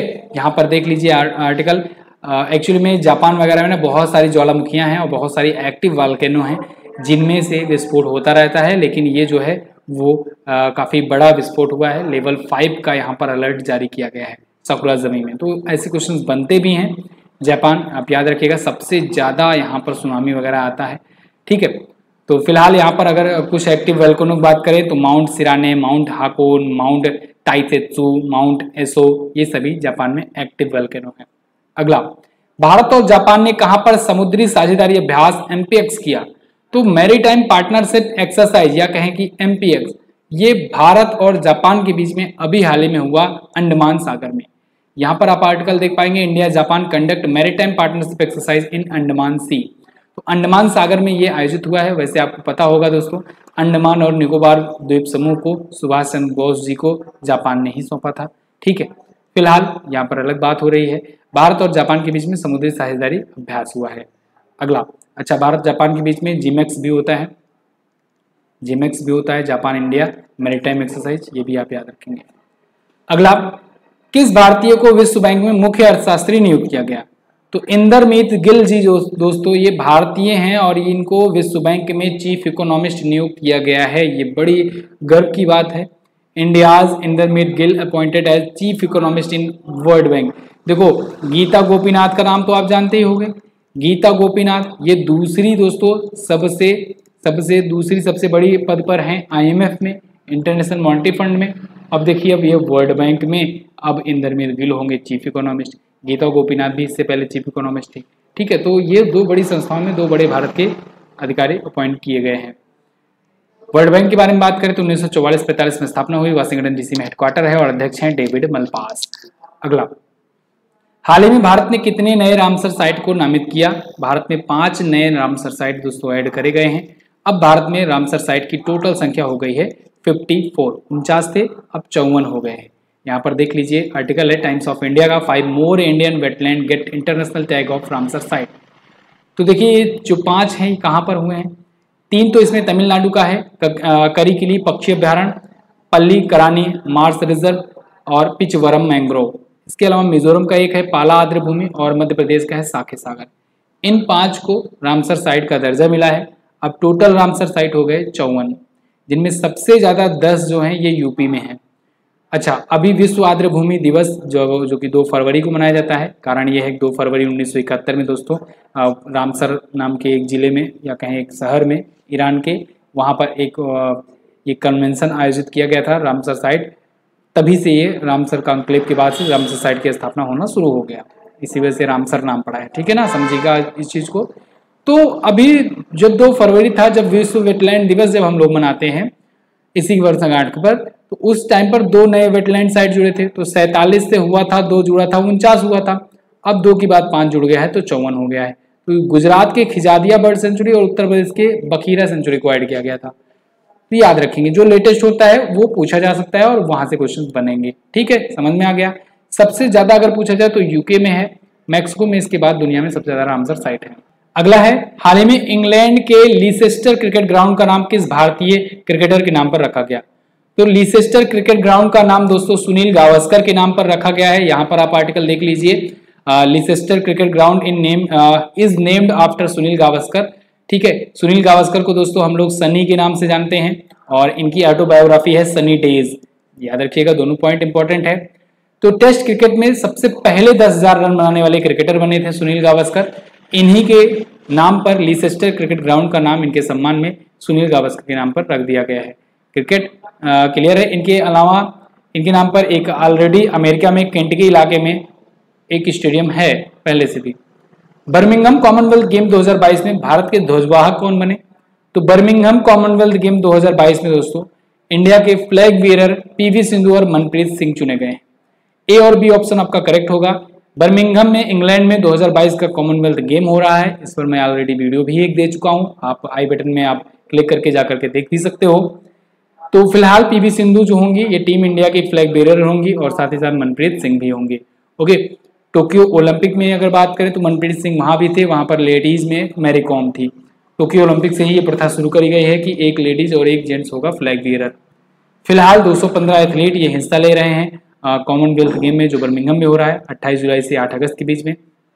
इसमें अभी तक जब मैं ये वीडियो रिकॉर्ड कर रहा हूँ तो 3 गोल्ड, 3 सिल्वर और 3 ब्रॉन्ज मेडल आ चुके हैं। भारत 6वें स्थान पर है। इसको मैं बहुत ज़्यादा डीपली मैं आपको नहीं कहूँगा, इसको याद करो। कारण ये है कि अभी भी चल रहा है और 8 अगस्त तक चलेगा, अभी बहुत सारे मेडल आएंगे तो इसमें बदलाव देखने को मिलेगा। फिलहाल कॉमनवेल्थ गेम की बात करें, राष्ट्रमंडल खेलों की बात करें तो 1930 में इसकी शुरुआत हुई थी कनाडा के हैमिल्टन से और भारत 1934 में इससे जुड़ा था। ठीक है, भारत में पहला गोल्ड लाने वाले खिलाड़ी मिल्खा सिंह थे। मिल्खा सिंह ने पहला गोल्ड कॉमनवेल्थ में दिलाया था भारत को। कॉमनवेल्थ गेम 2026 का ऑस्ट्रेलिया में होगा, 2018 वाला भी ऑस्ट्रेलिया में हुआ था। कॉमनवेल्थ गेम गोल्ड कोस्ट में ऑस्ट्रेलिया में हुआ था। ठीक है, अगला, सेमीकंडक्टर पॉलिसी शुरू करने वाला भारत का पहला राज्य कौन बना है? तो सेमीकंडक्टर नीति शुरू करने वाला पहला राज्य गुजरात बन गया है। गुजरात यहाँ पर सी ऑप्शन में आपको दिख रहा है दोस्तों। गुजरात में सेमीकंडक्टर पॉलिसी की घोषणा करी गई है और इससे बहुत सारे लोगों को रोजगार भी मिलेगा क्योंकि सेमीकंडक्टर मैन्युफैक्चरिंग में और उससे रिलेटेड जो प्रोडक्ट है उसको बनाने में काफ़ी ज़्यादा अहम भूमिका निभाने वाला है गुजरात अब। तो सेमीकॉन सिटी भी एक स्थापित करने की घोषणा करी गई है जो कि 5,000 से 10,000 एकड़ में स्थापित करी जाएगी। अगला, पेरिस ओलंपिक 2024 का ऑफिशियल नारा किसे चुना गया है? तो दोस्तों गेम्स वाइड ओपन, इसको अगला जो पेरिस में होने वाला है ओलंपिक, इसका ऑफिशियल नारा चुना गया है। देख लीजिए आर्टिकल यहाँ पर है, games wide open unveil at 2024 Paris Olympic game official slogan हुआ है। ठीक है, 26 जुलाई से 11 अगस्त 2024 तक ग्रीष्मकालीन ओलंपिक 2024 का होने वाला है पेरिस में। ओके, पेरिस यानी फ्रांस में। इसके बाद की अगर बात करेंगे तो लॉस एंजल्स में होगा। अगला, महातारी न्याय रथ यात्रा की शुरुआत कहाँ पर हुई? इसकी शुरुआत हुई छत्तीसगढ़ में। छत्तीसगढ़ में अभी हाल ही में वहाँ के सीएम के द्वारा महातारी न्याय रथ यात्रा शुरू करी गई है। सीएम बघेल ने इसे शुरू किया हुआ है। ओके, तो वहाँ के राज्य महिला आयोग के द्वारा ये ऑपरेट किया जाएगा। महिलाओं को उनकी शक्तियों, उनके कानूनी जो अधिकारों को याद दिलाने के लिए और उनको सशक्त करने के लिए, अवेयरनेस फैलाने के लिए शुरू किया गया है। छत्तीसगढ़ की और प्रमुख योजनाएं कौन सी हैं? श्री धनवंतरी जेनरिक मेडिकल योजना आई थी, मुख्यमंत्री मितान योजना आई थी, ये तो एग्जाम में पूछा भी जा चुका है। गाय को गोबर से बिजली पैदा करने की योजना आई थी, ये सब आप याद रखेंगे। हाल ही में किस राज्य सरकार ने मुख्यमंत्री नाश्ता योजना शुरू किया? तो दोस्तों तमिलनाडु राज्य सरकार ने मुख्यमंत्री नाश्ता योजना शुरू किया है। इसके तहत क्या होगा, जो प्राइमरी स्कूल में यानी कि कक्षा 1 से कक्षा 5 तक के विद्यालयों में पढ़ने वाले स्टूडेंट्स होंगे उनके लिए नाश्ता भी प्रोवाइड कराया जाएगा। M.K. स्टालिन जो कि यहाँ के CM हैं, इन्होंने घोषणा करी हुई है। अच्छा, बच्चों से याद आया, कोविड टीके को लगाने वाला पहला राज्य, बच्चों को कोविड टीका लगाने वाला पहला राज्य तमिलनाडु बना था। और अगर पहला देश पूछा जाए बच्चों को कोविड का टीका लगाने वाला, तो आप क्यूबा बताएंगे। अगला, किस राज्य में खेड़ मेला आयोजित किया गया? एक्चुअली में किया गया नहीं, किया जाएगा। खेड़ मेला दोस्तों पंजाब में आयोजित किया जाएगा। ये 29 अगस्त को आयोजित किया जाएगा। 29 अगस्त को क्या खास है? 29 अगस्त को राष्ट्रीय खेल दिवस मनाया जाता है। तो राष्ट्रीय खेल दिवस के अवसर पर दोस्तों खेड़ मेला आयोजित किया जाएगा। यहाँ पर आप आर्टिकल देख लीजिए इससे। यहाँ पर 14 से 60 वर्ष की उम्र के वाले एज ग्रुप वाले 30 खेल में पार्टिसिपेट कर पाएंगे। किस देश ने मुद्रास्फीति से निपटने के लिए मुद्रा के रूप में सोने के सिक्के लॉन्च किए? तो दोस्तों करेंसी इन्फ्लेशन से निपटने के लिए अभी हाल ही में जिम्बाब्वे ने गोल्डन कॉइन्स लॉन्च करना शुरू कर दिया है, यानी सोने के सिक्के लॉन्च करने इसने शुरू कर दिए हैं। और इन्होंने मतलब पता नहीं क्या सोच करके ये गोल्डन कॉइन लॉन्च कर रहे हैं, जिससे वहां का इन्फ्लेशन जो है उसको कम किया जा सके। इस प्रकार के सिक्कों को मोसिओ तुन्या भी कहा जा रहा है। वहां पर मतलब इसको नाम दिया गया है मोसिओ तुन्या। ठीक है, फिलहाल वहां पर भी स्थिति बुरी है, दुनिया भर के बाकी देशों की तरह वहां पर भी इस समय स्थिति खराब चल रही है। तो वहां के केंद्रीय बैंक ने सोने के सिक्के लॉन्च करने की घोषणा करी है। जिम्बाब्वे की कैपिटल हरारे होता है और इमरसन मैंगांगवा जो है यहाँ के राष्ट्रपति हैं। अगला है और आखिरी क्वेश्चन इस वीडियो का, हाल ही में बंगाल के प्रसिद्ध 1 रुपए वाले डॉक्टर के नाम से फेमस सुशोभन बनर्जी का निधन हो गया। इन्हें किस नागरिक पुरस्कार से सम्मानित किया गया था? इन्हें दोस्तों पद्मश्री से सम्मानित किया गया था। ये 1 रुपए वाले डॉक्टर के नाम से प्रसिद्ध थे। यहाँ पर आप देख लीजिए, 1 रुपी डॉक्टर सुशोभन बनर्जी पास्ड अवे। ये बंगाल के बहुत ही फेमस थे, 1 रुपए डॉक्टर के नाम से फेमस थे। 1 रुपए चार्ज करते थे और समाज सेवा के लिए ही करते थे, समझ लो एक प्रकार से। तो कोलकाता के एक प्राइवेट हॉस्पिटल में इनका निधन हो गया। पद्मश्री से ये सम्मानित किए जा चुके थे। प्राइम मिनिस्टर और वहाँ की जो CM है उन्होंने इनकी मृत्यु पर शोक जताया हुआ है। ये तो थे दोस्तों टॉप 100 करंट अफेयर के क्वेश्चन जुलाई मंथ से। आई होप आपने बहुत ही अच्छे से रिवीजन किया है।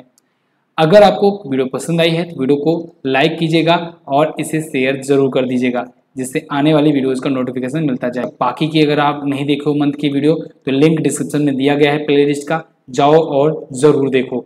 इसकी क्विज और PDF भी आपको दी जाएगी। क्विज और PDF आपको मिलेगी MZT ऐप पर। अच्छा, आप वीडियो देख रहे हो, जाओ पता करो एप्लीकेशन पे कौन से कोर्सेज पर कौन सा ऑफर चल रहा है, डिस्काउंट ऑफर कौन सा चल रहा है, उसके लिए कूपन कोड क्या ऐड करना है, तो आप उससे भारी डिस्काउंट पा जाओगे और आप कोर्सेज वगैरह ले सकते हैं। चलिए, वीडियो को इन तक देखने के लिए बहुत बहुत धन्यवाद दोस्तों।